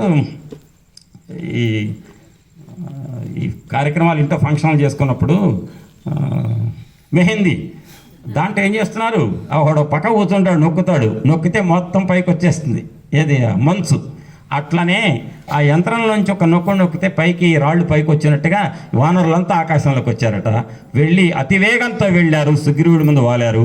వాలిన తర్వాత అప్పటి వరకు ఈయన టెన్షన్ పడుతున్నాడు. ఎవరు? లక్ష్మణ స్వామి. రాముడు అయితే ఆయన మొదలు పెట్టాడు. ఏమై ఉంటుంది, వాడు ఏడ్చాడంటే ఏం జరగలేదు కదా, సీతమ్మకి ఏం జరగలేదు కదా, ఏమైనా సీతమ్మ బ్రతికే ఉంది కదా ఇవని. రామా నువ్వు భయపడకు, సీతమ్మ బ్రతికే ఉంది, ఆంజనేయుడు చూశాడు కాబట్టే ఇప్పుడు వాళ్ళు ఆనందపడి మధువనాన్ని చెడగొట్టారు అని చెప్పి రాగానే ఆంజనేయ స్వామి అందరూ వచ్చారు. ఆంజనేయుని ముందు నిలబెట్టారట, వీళ్ళంతా వెనక ఇట్టే నిలబడ్డారట. ఎందుకంటే కార్యదక్షత ఎవరికి ఉంది? ఆంజనేయుడు. కాబట్టి వీళ్ళందరూ మేము అంటే ఒక్కడి గెలిపించినా జట్టంతా గెలిచినట్టేగా. 0 రన్స్ కొట్టినవాడైనా టీం గెలిస్తే అందరూ ఉంటారు కప్పు తీసుకునేటప్పుడు. అట్లనే ఈ ముందున్న వ్యక్తి అట్లా నిలబడినాడు ఆంజనేయుడు. ఆంజనేయ ఏంటని చెప్పేసి అనగానే ఆయన చెప్పిన మాట వినండి, ఎంత గొప్ప శ్లోకాలు. హనుమాంస మహాబాహు ప్రణమ్య శిరసా తతః నియతాం అక్షతాం దేవీం రాఘవాయన్యవేదయత్తు. చూశాను సీతనలా, లక్షణంగా ఉన్న సీత ధర్మబద్ధంగా పాతివ్రత్య మహిమతో వ్రతంతో ఉన్న సీతమ్మను నేను చూశాను అన్నాడు. అంటే పరాయి మగవాడి పంచన ఉన్నది అని చెప్పి అనుమానించకు రామా, ధర్మబద్ధంగా పాతివ్రత్య మహిమతో ఉన్న సీతను నేను చూశాను. రాముడికి ఏం కావాలి ముందు? సీత ఉందా కాదు, అక్కడ ధర్మం ఉందా కావాలి. ఆ మాట పెట్టాడు ముందు. నియతాం అంటే ధర్మబద్ధంగా, అక్షతాం దేవీం రాఘవాయన్యవేదయత దృష్టా దేవీతి హనుమద్వదనాద్ అమృతోపమం ఆకర్ణ్యవచనం రామో హర్షమాపస లక్ష్మణ. అమృత తుల్యమైనటువంటి మాటలు ధర్మబద్ధంగా పాతివ్రత్య మహిమతో ఆ లంకలో నిక్షేపంగా ఉన్నది అని సీతమ్మ అని చెప్పగానే, అటువంటి సీతను నేను చూశాను అనగానే అమృత తుల్యమైన ఆ మాటలు విన్నటువంటి రామలక్ష్మణులు ఇద్దరు కూడా పరమానంద భరితులయ్యారు. నిశ్చితార్థ తతస్తస్మిన్ సుగ్రీవం పవనాత్మజే. వాళ్ళు ఆనందపడ్డారు. ఇక ప్రణమ్య శిరస మళ్ళీ అడిగాడు జరిగిన కథ అంతా చెప్పని. ఇందాక చెప్పినప్పుడు మాత్రం మీకు నిన్న మాట చెప్పుకొచ్చా, కాకాసుర వృత్తాంతం అని అమ్మవారు వక్షస్థల మీద కాకి పొడిచింది అనే మాట. ఇంకోటి ఇద్దరు ఉండగా ప్రణయ కలహం సరదాగా ఇక్కడ బొట్టు చెమటకు జారిపోతే మణిశిల బుగ్గ మీద పెట్టాడు. ఈ రెండు వాళ్ళిద్దరే మంచి జరిగినాయి. అవి ఆ వానరుల దగ్గర చెప్పర సముద్రం ఒడ్డున. రాముడట ఒకసారి ఒళ్ళో పడుకున్నట అమ్మ. అవన్నీ రాముడు ఒళ్ళో అమ్మ పడుకుంది, అమ్మ ఒళ్ళో రాముడు పడుకుంది. వానరులకు చెప్తాడండి. చెప్పేవాడైతే బుద్ధిమత మహర్షుడు అవుతాడో చెప్పాలి. ఇక్కడ మాత్రం వాళ్ళందరినీ పక్కన పెట్టి, రామా నువ్వు ఈ రకంగా పార్శ్వతిలకాన్ని మనిషిలో ఇక్కడ పెట్టావట గంధం. తర్వాత మీ ఇద్దరే ఉన్నప్పుడు వక్షస్థల మీద కాకి పొడిచిందని కాకాసుర వృత్తాంతం చెప్పింది. ఆ కాకి మీద బ్రహ్మాస్త్రం వేసావట. చివరికి ఆ కాకి నేను వచ్చి పాదక్రాంతుడైతే నువ్వు దక్షిణ నేత్రం తీసేవట. అప్పటి నుంచి ఏకనేత్రుడయ్యాట కాకి అని చెప్పగానే, అమ్మా ఈ విషయాలు ఏకాంతంలో ఉన్నవి చెప్పాడంటే నిజంగా సీతమని అని, ఇదిగో ఈ మణి చూడామణి ఇచ్చింది అంచారు. పెద్దలారా ఒక్క మాట చెప్తున్నా వినండి జాగ్రత్తగా, చాలా ఇంపార్టెంట్. చెవులు రెక్కించి పెట్టానండి. ఎందుకు చూడామణి ఇచ్చిందంటే తెలుసా? ప్రతిరోజు రామచంద్రమూర్తి నిద్ర లేవడు. ముందు సీతమ్మ వెళ్ళి స్నానాపానాదులు చేసి కస్తూరి పెట్టుకొని వచ్చి భర్త కాళ్ళ మీద ఉన్న దుప్పటి తొలగించి పాదాలకు నమస్కరిస్తుంది. నమస్కరించుకొని పాదాలకి చేతి స్పర్శ తగలగానే ఎవరు వచ్చినట్లు లెక్క? రాముడికి సీతమ్మ వచ్చినట్టు. అప్పటికే సీతమ్మ స్నానం, పూజ, ఆ కస్తూరి తిలకం పెట్టుకొని వచ్చినట్టు. వెంటనే ఒక్కసారిగా ఇట్టు నమస్కారం పెట్టడానికి తల ఉంచుతుంది సీతమ్మ దుప్పటి తీసి. రామయ్య దుప్పటి ముఖం మీద ఆయన తొలగించుకుంటాడు. వెంటనే ఆయనకి ఏం కనపడుతుంది? ఇది కనపడుతుంది. ఆ కొద్దిసేపటి ఒక 20 సెకండ్లకు నెలకు ఒక 30-40 సెకండ్లకు ఏమవుతుంది? తలెత్తుతుంది. ఏం కనపడుతుంది అప్పుడు? ముఖం కనపడుతుంది. ఇప్పుడు చూడమని చూశాడు. రోజులో 30 సెకండ్లు ఎంతో, సంవత్సరంలో 15 రోజులు అంతా. ఇప్పుడు మణిని చూశావుగా రామా, 15 రోజుల్లో సీతమ్మ ముఖాన్ని చూడబోతున్నావయ్యా అని గుర్తు అన్నట్టుగా చూడమని పంపించిందంటారు పెద్దలు, వ్యాఖ్యాతలు. ఆ రకంగా చూడమని ఇస్తే చూడమని చూసి మా మామగారు జనక మహర్షి మా నాన్నగారికి ఇస్తే మా అత్తగారు సునైన ద్వారా అది నేను సీతమ్మ మెడలో అదే పాపెట్న పెట్టాను. ఏదైతే సీతమ్మ చెప్పిందో ఆంజనేయుడికి అదే మాటలు అన్నాడు రాముడు. చూడమని చూసి కంటి వెంట నీళ్లు. ఆంజనేయ రామ, సీతమ్మ చాలా బాధపడుతుంది. మంచులో కాంతి విహీనమైన పద్మంలాగా ఉంది సీతమ్మ. కానీ ఒక్క మాట చెప్పమంది, 2 నెలల కంటే ఎక్కువ నీకు బ్రతకడానికి అవకాశం ఇవ్వను నేను అన్నాడు రావణాసురుడు. కానీ నెల కంటే ఎక్కువ బ్రతకనన్నది సీతమ్మ. అది పదే చెప్పమన్నది నీకు, గుర్తుపెట్టుకో. 1 నెల రోజుల లోపల సీతమ్మ ఉండదు. నువ్వు వెంటనే యుద్ధానికి మనం సిద్ధం కావాలి. దానికి కార్యాచరణ పథకం రూపొందించాలి మనం అని చెప్పాడు. చెప్పి ఇంకా ఏమన్నా సీతమ్మ అంటే 1 నెల కంటే ఎక్కువ బతకదు. అప్పుడు అన్నట రాముడు, లక్ష్మణ, సీతమ్మ 1 నెల రోజులు బతుకుతుందట. ఇంకా 1 నెల రోజులటబ్బా, ఎంత 30 రోజులంటే మామూలు మాట. నేను సెకండ్ కూడా బతకలేను అన్నట్ట. ఆమెను ఒడిచిపెట్టి నేను సెకండ్ కూడా బతకలేను. హనుమా, నన్ను పట్టుకోపో సీతమ్మ దగ్గరికి, నేను బ్రతకలేను. సీత లేనిది, సీతను చూడకుండా సెకండ్ కూడా బ్రతకలేను అంటే, రామా తొందరపడకు, వెళదాం, రావణాసురుణ్ణి వధిద్దాం, సీతమ్మను పట్టుకొద్దాం, కార్యాచరణ పథకం మనం రూపొందిద్దాం అని చెప్పి బాగా ఆయన్ని ఓదార్చాడు. ఓదార్చిన తర్వాత ఇంకా ఏమంది 1 నెల కంటే ఎక్కువ బ్రతకనుంది అని చెప్తున్నాడు ఆంజనేయుడు. రామ, 1 నెల కంటే ఎక్కువ బ్రతకని రాక్షసుడు నన్ను చాలా హీనంగా మానసిక వ్యధకు గురి చేస్తున్నాడు అని చెప్తే, ఇక నువ్వు బాధపడవద్దమ్మా అని చెప్పేసి అమ్మని నేను ఓదార్చా అని వినండి ఒక శ్లోకం. నివృత్త వనవాసం చ త్వయా సార్థమరిందమం అభిషిక్తమయోధ్యాయం క్షిప్రం ద్రక్ష్యసి రాఘవం. వినరా శ్లోకం ఏంటంటే, శత్రుమర్దనుడైన శ్రీరామచంద్రమూర్తి లంకకు వస్తాడమ్మా సీతమ్మ. శత్రువులను చీల్చి చెండాటలో అంతకు మించిన వాడు ఈ లోకంలో లేడు. యుద్ధంలో రావణాసురుణ్ణి బంధుమిత్ర సపరివార సమేతంగా వధిస్తాడు. నిన్ను తీసుకెళ్ళి అయోధ్యలో పట్టాభిషేకం చేసుకుంటాడు, రాజ్య పట్టాభిషేకం అని నేను చెప్పాను సీతమ్మకు అని చెప్పి రామయ్యకు హనుమయ్య చెప్పాడు. అంటే ఏం చెప్పాడు ఇక్కడ? ఎంతవరకు చెప్పాడు కథనం? యుద్ధం అవుతుంది, రాముడు గెలుస్తాడు, రావణాసుడు పోతాడు, సీతను పట్టుకుపోతాడు, అయోధ్యలో పట్టాభిషేకం పట్టాభిషేకం కంటే ఇంకేముందండి రామాయణం. యుద్ధం కూడా చెప్పేశాడుగా. చెప్పి సుందరకాండలో 2876 శ్లోకాలలో చివరి శ్లోకం, తతో మయవాగ్భిరదీన భాషిణ శివాభిరిష్టాభిప్రసాదిత జగామ శాంతిం మమ మైథిలాత్మజ తవాతి శోకేన తథాతి పీడిత. నేను ఏదైతే స్వాంత్వన వాక్యాలు చెప్పానో సీతమ్మకు, అమ్మా నువ్వు భయపడవద్దు, మధ్యలో ప్రయత్నం చేసింది రామ, నీకు తెలవదు, జడతో ఉరిపోసుకోవాలని.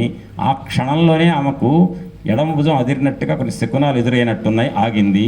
ఆ క్షణం నుంచి నేను సీతను చూడటం కంటే సీతను బ్రతికి ఉండేట్టుగా చూడటం నా బాధ్యత అనుకున్నా. చెప్పవలసిన మాటలని చెప్పా, ఆమెలో ధైర్యాన్ని నూరిపోసా.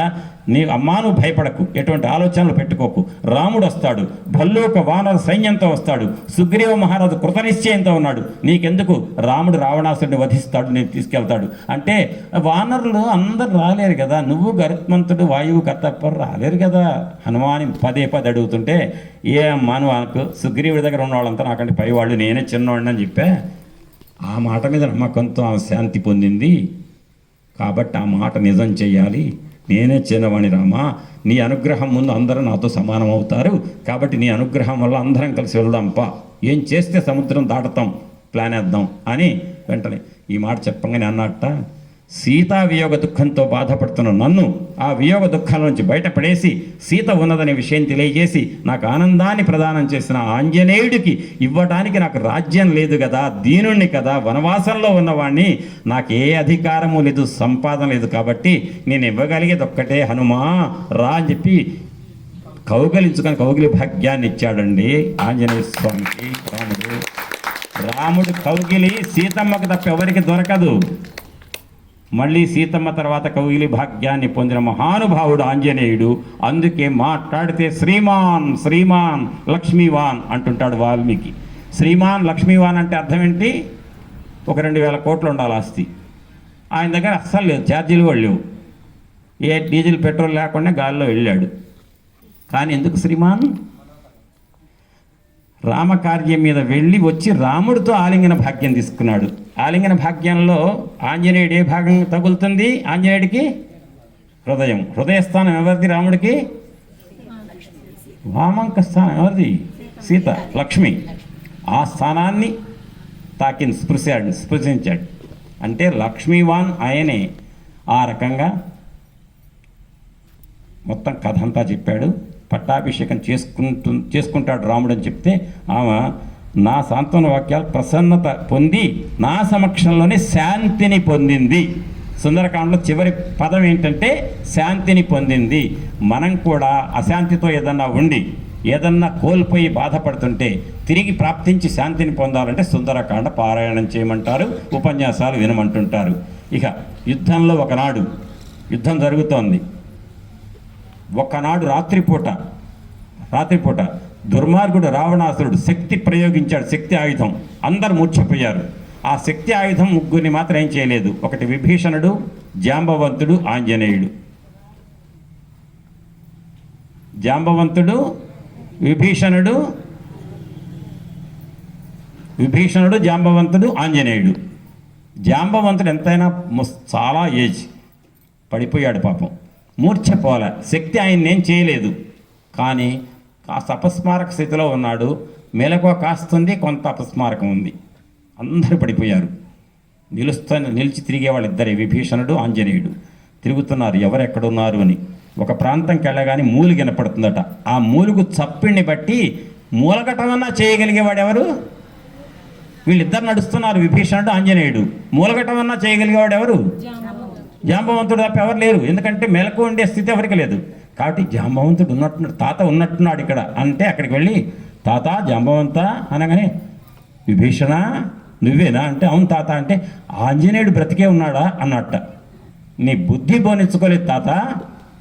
రాముడు బ్రతికున్నాడా? లక్ష్మణుడు బ్రతికున్నాడా? సుగ్రీవ మహారాజు బ్రతికున్నాడా? విభీషణుడు ఇవేం లేవా నీకు? నీకు ఆంజనేయుడు ఏంటంత పక్షపాతం అంటే జాంబవంతుడు అన్నట్ట. విభీషణ ఏం తెలుసురా మీకు? యస్మిన్ జీవతి వీరేతు హతమప్యహతం బలం హనుమదుర్జిత ప్రాణే జీవంతోపి ముతావయం. సర్వ సైన్యం చచ్చిపోయి ఉన్నా సరే ఆంజనేయుడు ఒక్కడ బ్రతికుంటే అందరిని బ్రతికిస్తాడు. ఆంజనేయుడు కనుక చనిపోతే సైన్యం మొత్తం బ్రతికున్నా ఇవాళ రేపు చచ్చిపోక తప్పదు. కాబట్టి ప్రాణప్రదాత ఆంజనేయుడు అని చెప్తే అటువంటి ప్రాణప్రదాత యుద్ధంలో లక్ష్మణ స్వామికి 2 సార్లు కూడా సంజీవని పర్వతం తెచ్చి బ్రతికించవలసిన పరిస్థితి వచ్చింది. అటువంటి ఆంజనేయుడు కథానాయకుడిగా ఉన్నటువంటి కాండ సుందరకాండ. ఈ సుందరకాండతో కూడుకున్న రామాయణం మొత్తం వినటం వల్ల ఏంటి లాభం అని చెప్తూ కుటుంబ వృద్ధిం ధనధాన్య వృద్ధిం శ్రియశ్చ ముఖ్యా సుఖముత్తమంచ శ్రుత్వా శుభం కావ్యమిదం మహార్థం ప్రాప్నోతి సర్వాం భువిశాచార్థ సిద్ధిం అని రామాయణ మహాకావ్యం మహాశుభంకరం. సమస్త ప్రయోజనాలు చేకూర్చగలిగే సర్వసమర్థత ఉన్నటువంటి కావ్యం ఆది కావ్యం. దీని శ్రవణం వల్ల వినటం వల్ల సుందరకాండ వినటం వల్ల కుటుంబ వృద్ధి, ధనధాన్య సమృద్ధి, ముఖ్యంగా స్త్రీలకు ఉత్తమమైన సుఖాలు ప్రాప్తిస్తాయి అని చెప్తూ ఆయుష్యమారోగ్యకరం యశస్యం సౌభ్రాతృకం బుద్ధికరం సుఖంచ శ్రోతవ్యమేతన్నియమేన సద్ధి ఆఖ్యానమోజస్కరం వృద్ధికామై. అంటే ఈ ఇతిహాసం, రామాయణం అనే ఇతిహాసం ఆయురారోగ్యాలను, కీర్తి ప్రతిష్టలను, సౌభ్రాతృత్వమును, బుద్ధి కౌశలాన్ని, సుఖశాంతులను, తేజో వైభవాలను ప్రసాదించడమే కాక సమస్త సంపదలను అభిలషించేటువంటి సత్పురుషులు. వినండి ఇక్కడ, సకల సమస్తాలను అభిలషించే సత్పురుషులు. వాంఛితార్థ ప్రదాయిని లలితా సహస్రనామం ఉందిగా, అర్థం ఏంటి? వాంఛించిన కోరికలన్నింటినీ తీరుస్తుంది సీతమ్మ, లలితమ్మ కాదు. వాంఛించిన కోరికలలో అర్థవంతమైన వాటిని తీరుస్తుంది. అంటే లలితమ్మ నీకు సహస్రనామ పారాయణ 30 సార్లు చేస్తా, నాకు మంత్రి పదవి ఏంటి వస్తుందా? నీకు అర్హత ఉంటేగా. అర్హత ఉన్నా అడ్డుపడితే అడ్డంకి తొలగించి నీ అర్హతని నీకు ఇప్పిస్తుంది. అది వాంఛితార్థ ప్రదాయిని. అది సమస్త సంపదలు అభిలషించే అర్హత ఉన్న వాళ్ళకి ఆటంకాలు ఉంటే ఆటంకం తొలగి వాళ్ళకి సత్పురుషులైన వాళ్ళకి నియమనిష్టలతో శ్రవణం చేసే వాళ్ళకు అన్నీ సిద్ధిస్తాయి అని చెప్పాడు. ఇంకొక మాట చెప్తా. ఎక్కడి నుంచి బయలుదేరాడండి ఆంజనేయుడు? కిష్కింధ నుంచి. ఎటువైపు వెళ్ళాడు? దక్షిణ దిక్కు. మళ్ళీ ఎక్కడికి వచ్చాడు? ఉత్తరంకి వచ్చాడు. ఉత్తరం అంటే కాశీ, దక్షిణం అంటే రామేశ్వరం. ఒక భక్తుడు కాశీ వెళ్ళి అక్కడి నుంచి రామేశ్వరం వెళ్ళి రామేశ్వరం నుంచి కాశీకి వెళ్తే ఒక చక్రం పూర్తయినట్టు. తీర్థయాత్ర, సంపూర్ణ తీర్థయాత్ర. ఇప్పుడు ఈయన ఎక్కడి నుంచి బయలుదేరాడు? ఉత్తరం నుంచే దక్షిణానికి వెళ్ళాడు, దక్షిణం నుంచి ఉత్తరంకి వచ్చాడు. అంటే ఈ మహానుభావుడు ఎవరు? ఒక కాశీయాత్ర పుణ్య ఫలాన్ని పరిపూర్ణంగా పొందినటువంటి ఒక భక్తుడిగా లెక్క వేసుకుంటే, ఆ ఫలితం మనకు సిద్ధించాలంటే సుందరకాండ అనే కాండని వినటం వల్ల అది ఫలితం సిద్ధిస్తుంది అని పెద్దల వ్యాఖ్యాతాలు అంటుంటారు. దాని తర్వాత ఎప్పుడో చెప్తా, సౌందర్యలహరిలో ఎప్పుడని చెప్పినప్పుడు, దక్షిణే పింగళానాడి వహ్ని మండల గోచర దైవయానమితి జ్ఞేయం పుణ్యమాశ్రిత్య తిష్టతి ఇడాచ వామనిశ్వాస సోమమండల గోచర పితృయానమితి జ్ఞేయం అని ఒక శ్లోకం. ఈ శ్లోకం ఈ రెండు కలిపి ఏం చెప్తుందంటే, ఒక మనిషిగా పుట్టడానికి పితృదేవతల అనుగ్రహంతో ఈ బ్రహ్మరంధ్రం స్థానంలో దేని సూచిస్తున్న సూక్ష్మ శరీరం, మూలాధార చక్రం కిందకున్నటువంటి వెనుముక కిందన మూలాధార చక్రం దగ్గరికి వచ్చేటప్పుడు దాన్ని స్థూల శరీరం. అంటే మనిషి ఒక ఈ వంశంలో పితృదేవతల అనుగ్రహంతో వంశానుకురం పుట్టడం. ఈ మనిషి సాధిస్తే, సాధన చేస్తే, సాధన అంటే తెలుసుగా మీకు, సత్సంగము సాధన అనే మాట ఈ ప్రాంతంలో ఎవరికి ఎక్కువ చెప్పక్కర్లా, ఆ రెండేగా మీ నోటికి ఎప్పుడు వస్తూనే ఉంటాయిగా. సాధనా మార్గంలో ఉన్న సత్సంగం చేసేటువంటి భక్తులకు సాధనా మార్గంలో దక్షిణే పింగళానాడి వహ్ని మండల గోచర. వహ్ని మండలం అంటే ఇది అగ్నిమండలం. వాడు తరిస్తాట సూక్ష్మ శరీరంతో మోక్షం పొందుతాడు అనేది ఇప్పుడు నేను మీకు అర్థం కాదు, గుర్తుపెట్టుకొని తర్వాత ఎప్పుడో చెప్తా. అయితే మధ్యాహ్నమే బాకీ అడిగారు, ఆ బాకీ చెప్పాలి కదా, టైం ఒక పక్క చూస్తున్నా 8:30 కాబట్టి చెప్తున్నాడు. పుట్టెన్ వానరుడవచ్చు. తర్వాత మీకు ఒకటి పెట్టా లోపల, లంకపల్లి అంటారు, ఇది మందలపల్లిలో ఉన్న రామాలయంలో ఉన్న విగ్రహాలను చూడగానే ప్రతి వాళ్ళు తప్పకుండా ఒక శ్లోకం కనుక పారాయణం చేస్తే లోపల ఉన్న మూర్తులను మొత్తాన్ని కూడా పరిపూర్ణంగా దర్శించినట్టే. అది ఏ శ్లోకమో చెప్పగలుగుతారు? చెప్తారు ఎవరన్నా? సరే నేను చెప్తా. ఇది అది చెప్పే ముందు సరే అదే ముందు చెప్తా. దక్షిణో లక్ష్మణో యస్య వామే చ జనక ఆత్మజ పురతో మారుతిర్యస్య తం వందే రఘునందనం. దక్షిణే లక్ష్మణో యస్య, దక్షిణాన లక్ష్మణుడు ఉన్నట్ట. లక్ష్మణుడు ఎక్కడున్నాడు చూసారుగా? ఎక్కడున్నాడు? మీరు అసలు మందలపల్లిలో లోపలికి పోయి ఏం చూస్తున్నారు మరి? సీతమ్మ ఎట్టుందండి? అటు. అమ్మాయి కరెక్ట్ చెప్పిందిగా. లక్ష్మణుడు ఎటున్నాడు? ఇటున్నాడు. మధ్యలో ఎవరున్నారు?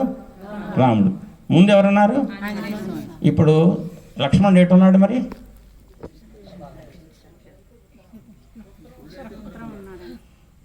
ఉత్తర భాగంలో లక్ష్మణుడు ఉన్నాడు. ఇప్పుడు నేనేమన్నా దక్షిణో లక్ష్మణో యస్య అంటే ఏంటి? దక్షిణ భాగం అంటే కుడిని దక్షిణం అంటారు, వామ అంటే ఎడమ భాగం. దక్షిణం అంటే ఈ దక్షిణం కాదు, దిక్కుల దక్షిణం కాదు.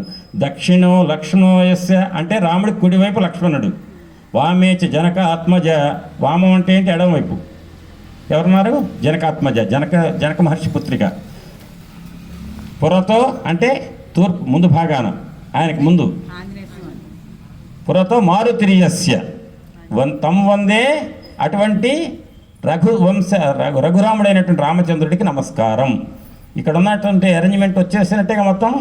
కాబట్టి మీరు ప్రతి విధిగా ప్రతి వాళ్ళు లోపలికి వెళ్ళినప్పుడు ఈ శ్లోకం నేర్చుకొని, దక్షిణో లక్ష్మణో యస్య వామే చ జనకాత్మజ పురతో మారుతిర్యస్య తం వందే రఘునందనం. అటువంటి రామచంద్రమూర్తికి ఎవరున్నారండి? కుడి చేతి వైపు ఎవరున్నారు? లక్ష్మణుడు. అంతే కదా. ఎడమవైపు ఎవరున్నారు? అంటే ఎడమవైపు శక్తి, కుడివైపు ఎవరుంది అంటే ఎవరు? భక్తి. రామచంద్రమూర్తికి లక్ష్మణుడికి ఎప్పుడు ఏం చూపిస్తాడు? రాముడి పట్ల భక్తి. ముందు ఎవరున్నారు? ఆయన ఏం చూపిస్తాడు? ఆయన భక్తే కదండి, రామభక్తుడే కదా ఆయన. అంటే కుడివైపు రెండు భక్తులు ఉన్నాయి, ఎడమవైపు శక్తి ఉంది. ఇటు భక్తి, ఇటు శక్తి. కుడివైపు ఉన్నటువంటి రెండు భక్తుల్లో ఒక భక్తి లక్ష్మణుడు ఎప్పుడన్నా రాముడు విడిచిపెట్టి ఎప్పుడన్నా టూర్ వెళ్ళాడా అంటే స్థిర భక్తి. ఈ ముందున్న ఆయన ఎప్పుడైనా స్థిరంగా ఉన్నాడా? నేను ఆ లంకకు పోతా ఇంకెక్కడికో పోతా అంటుంటాడు. అది చరభక్తి. అంటే కదిలే భక్తి, స్థిర భక్తి, రెండు భక్తులు రాముడు కుడివైపు ఉన్నాయి, శక్తి ఎడం చేతి వైపు ఉంది. కాబట్టి దక్షిణో లక్ష్మణోయస్య వామే చ జనకాత్మజ పురతో మారుతిర్యస్య తం వందే రఘునందనం. పెద్దలారా, ఆ బస్ స్టాప్లో ఉన్నా కానీ ఎదురుగా వెనకున్న అందరూ కూడా మీరు విధిగా ఈ మందలపల్లి రామాలయంలోకి వెళ్ళారు అంటే తప్పకుండా మీరు ప్రతి వాళ్ళు ఈ శ్లోకాన్ని మాత్రం వదిలిపెట్టకుండా ముఖమండపం నుంచి ప్రారంభించి లోపలికి వెళ్ళిన దాకా ఈ శ్లోకాన్ని అనుకుంటుండొచ్చు. చాలు. అటువంటి రాముడికి నమస్కరిస్తున్నాం. ఏం కావాలండి? ఇక ఆయనకి కుడివైపు రెండు భక్తులు ఉన్నాయట, ఎడమవైపు ఒక శక్తి ఉందట. పరిపూర్ణుడు అయ్యాడు రాముడు. అది అయిపోయింది కదా. పుట్టెన్ వానరుడవచ్చు విక్రమ కళా స్ఫూర్తి నృసింహుండుగా నట్టే దానవహంత వేగగతిలో నా వైనతేయుండే తా చుట్టెన్ వేదములెల్ల నస్వముఖుడై శోకాబ్ధిలో నుండి పై పెట్టెన్ భూసుత నిట్టె క్రోడముగా ఆభీలోగ్ర పంచాస్యుడై మెట్టెన్నామది నీదు దూత ఇదే స్వామి రామచంద్ర ప్రభు అన్నాడు. దీని అర్థం చెప్తా వినండి. అమ్మా, ఆంజనేయ స్వామి పంచముఖాంజనేయుడిగా దర్శనం ఇచ్చాడు కదా, విరాట్ రూపం. నిన్న కొబ్బరికాయ కూడా కొట్టాం కదా, మీరు స్తుతి కూడా చేశారుగా. ఆ పంచముఖాలు ఏంటంటే తూర్పు వైపు వానర ముఖం, దక్షిణం వైపు అంటే కుడి చేతి వైపు ఏముంటుంది? నారసింహముఖం. వెనక పడమర వైపు అంటే వెనక భాగంలో, ఇది తూర్పు అయితే ఇది పడమర కదా, దక్షిణ నారసింహముఖం, తూర్పు వానర ముఖం. ఇక్కడ పడమర వైపు ఉండేది, ఉత్తరం వైపు ఉండేది వరాహ రూపం. ఏంటి? పైన హయగ్రీవ రూపం. పడమర వైపు ఏ రూపం ఉంటుందో చూడండి. ఇక్కడ వరాహ రూపం, హయగ్రీవ గుర్రం రూపం, వానర రూపం, నారసింహ రూపం. ఇంకో ముఖం ఏంటది? ఆంజనేయ స్వామిది. 5 ముఖాలు కదా, పైన ఒక ముఖం ఉంటుంది, 4 దిక్కులో 4 ముఖాలు ఉంటాయి. సరే చెప్పాడు, దాని అర్థం చెప్పినప్పుడన్నా కనీసం అప్పేర్ అనండి మీరు. ముందు ఏం చెప్పాను? వానర ముఖం. వానర ముఖం అంటే వానర లక్షణం చూపించాలి. 5 లక్షణాలు ఈ సుందరకాండలో చూపించాడా లేదా గుర్తుపెట్టుకోండి. చాలా ఇంపార్టెంట్. ఇక్కడి నుంచి చెప్పే 5 నుంచి 10 నిమిషాలు చెప్తా, దాంతో ఆపేస్తా. ఎందుకంటే ఇప్పటికే 2 గంటల 5 నిమిషాలు అయిందిగా మొదలుపెట్టి. ఇప్పుడు పుట్టెన్ వానరుడవచ్చు, వానరుడిగా పుట్టాడు. విక్రమ అంటే వానరుడిగా చేయవలసినటువంటి పనులన్నీ ఆకాశంలో వెళ్ళాడు, లంకకి వెళ్ళాడు, సీతను వెతికాడు. విక్రమ కళాస్ఫూర్తి నృసింహుండుగా, కళాస్ఫూర్తితో నృసింహుండుగా అంటే కుడివైపు. నృసింహుడి లక్షణం ఏంటి? రాక్షస సంహారం. రాక్షస సంహారం చేశాడా ఆంజనేయుడు? రాక్షస సంహారం చేసేటప్పుడు ఎవరైనా నరసింహస్వామి. ఆకాశంలో వెళ్ళి సముద్రం దాటి వెళ్ళి సీతను వెతకడానికి వెళ్ళినప్పుడు ఏ లక్షణం? వానర లక్షణం. అట్టే దానవహంత అదైపోయింది. వేగగతిలో తా వైనతేయుండే అంటే పడమర ముఖం ఏంటి? వైనతేయుడు అంటే ఏంటి? వినతాదేవి పుత్రుడు, గరుత్మంతుడు. గరుత్మంతుడు ఏంటి? ఏం చేస్తాడు? వేగంగా ప్రయాణం చేస్తాడు, ఒక లక్షణం. ఇంకోటి ఏంటంటే విషపు ఆహారాలు ఏమైనా తింటే కిరంతి మంగేభ్య అని సౌందర్యలహరిలో 21వ శ్లోకం ఉంది. ఆ శ్లోకం అర్థం అదే, గరుత్మంతుడిది. అంటే ఆయన విషాహారాన్ని న్యూట్రల్ చేస్తాడు. అంతేకాక ఆకాశ గమనం చేస్తాడు. ఆ గరుత్మంతుడు వచ్చే మార్గంలోనే ఆంజనేయ స్వామి రిటర్న్ జర్నీ వచ్చాడు. గరుత్మంతుడు వేగగతిలో నా వైనతేయుండే చుట్టెన్ వేదములెల్ల నస్వముఖుడై. అస్వముఖుడు అంటే ఏంటి? పైన గుర్రం. అంటే మీకు తెలుసు, హయగ్రీవ ముఖం తెలుసుగా. శివుణ్ణి ఆరాధించే వాళ్ళేమో దక్షిణామూర్తిని ఆరాధిస్తారు. విష్ణువు మాత్రమే నాకు దైవం అనుకునే వాళ్ళు కూడా ఉంటారు. నాకు శివుడితో సంబంధం లేదు, విష్ణువే దేవుడు, కానీ శివుణ్ణి తిట్టం అనేవాళ్ళు ఉండొచ్చు, వాళ్ళ ఇష్టం వాళ్ళది. అటువంటి విష్ణు ఉపాసన చేసే వాళ్ళంతా హయగ్రీవుని ఉపాసిస్తారు విద్య కోసం. శివుణ్ణి మాత్రం ఉపాసించేవాడు దక్షిణామూర్తిని ఉపాసిస్తారు. మనం ఇద్దరిని ఉపాసిస్తాం, మనకు ఎవరైనా ఒకటేగా, అందరు గొప్పే. అదైపోయింది. చుట్టెన్ వేదములెల్ల నస్వముఖుడై. ఇప్పుడు చెప్పండి, హయగ్రీవుడిగా ఆయన ఏం చేశాడు? హయగ్రీవ ముఖంతో ఏం చేశాడు చెప్పండి ఆంజనేయుడు? మొదట ఏం చెప్పారు? రాముడితో సమాగమం జరిగినప్పుడు ఏమన్నాడు రాముడు? లక్ష్మణ నాన్ ఋగ్వేద వినీతస్య నా యజుర్వేదధారిణ నా సామవేదో విదుష శక్యమేవం భాషితం అన్నాడు మొదట చెప్పాక. అంటే ఇతను 4 వేదాలు చదివాడు, ఉపనిషత్తులు చదివాడు, నవవ్యాకరణాల్లో పండితుడు.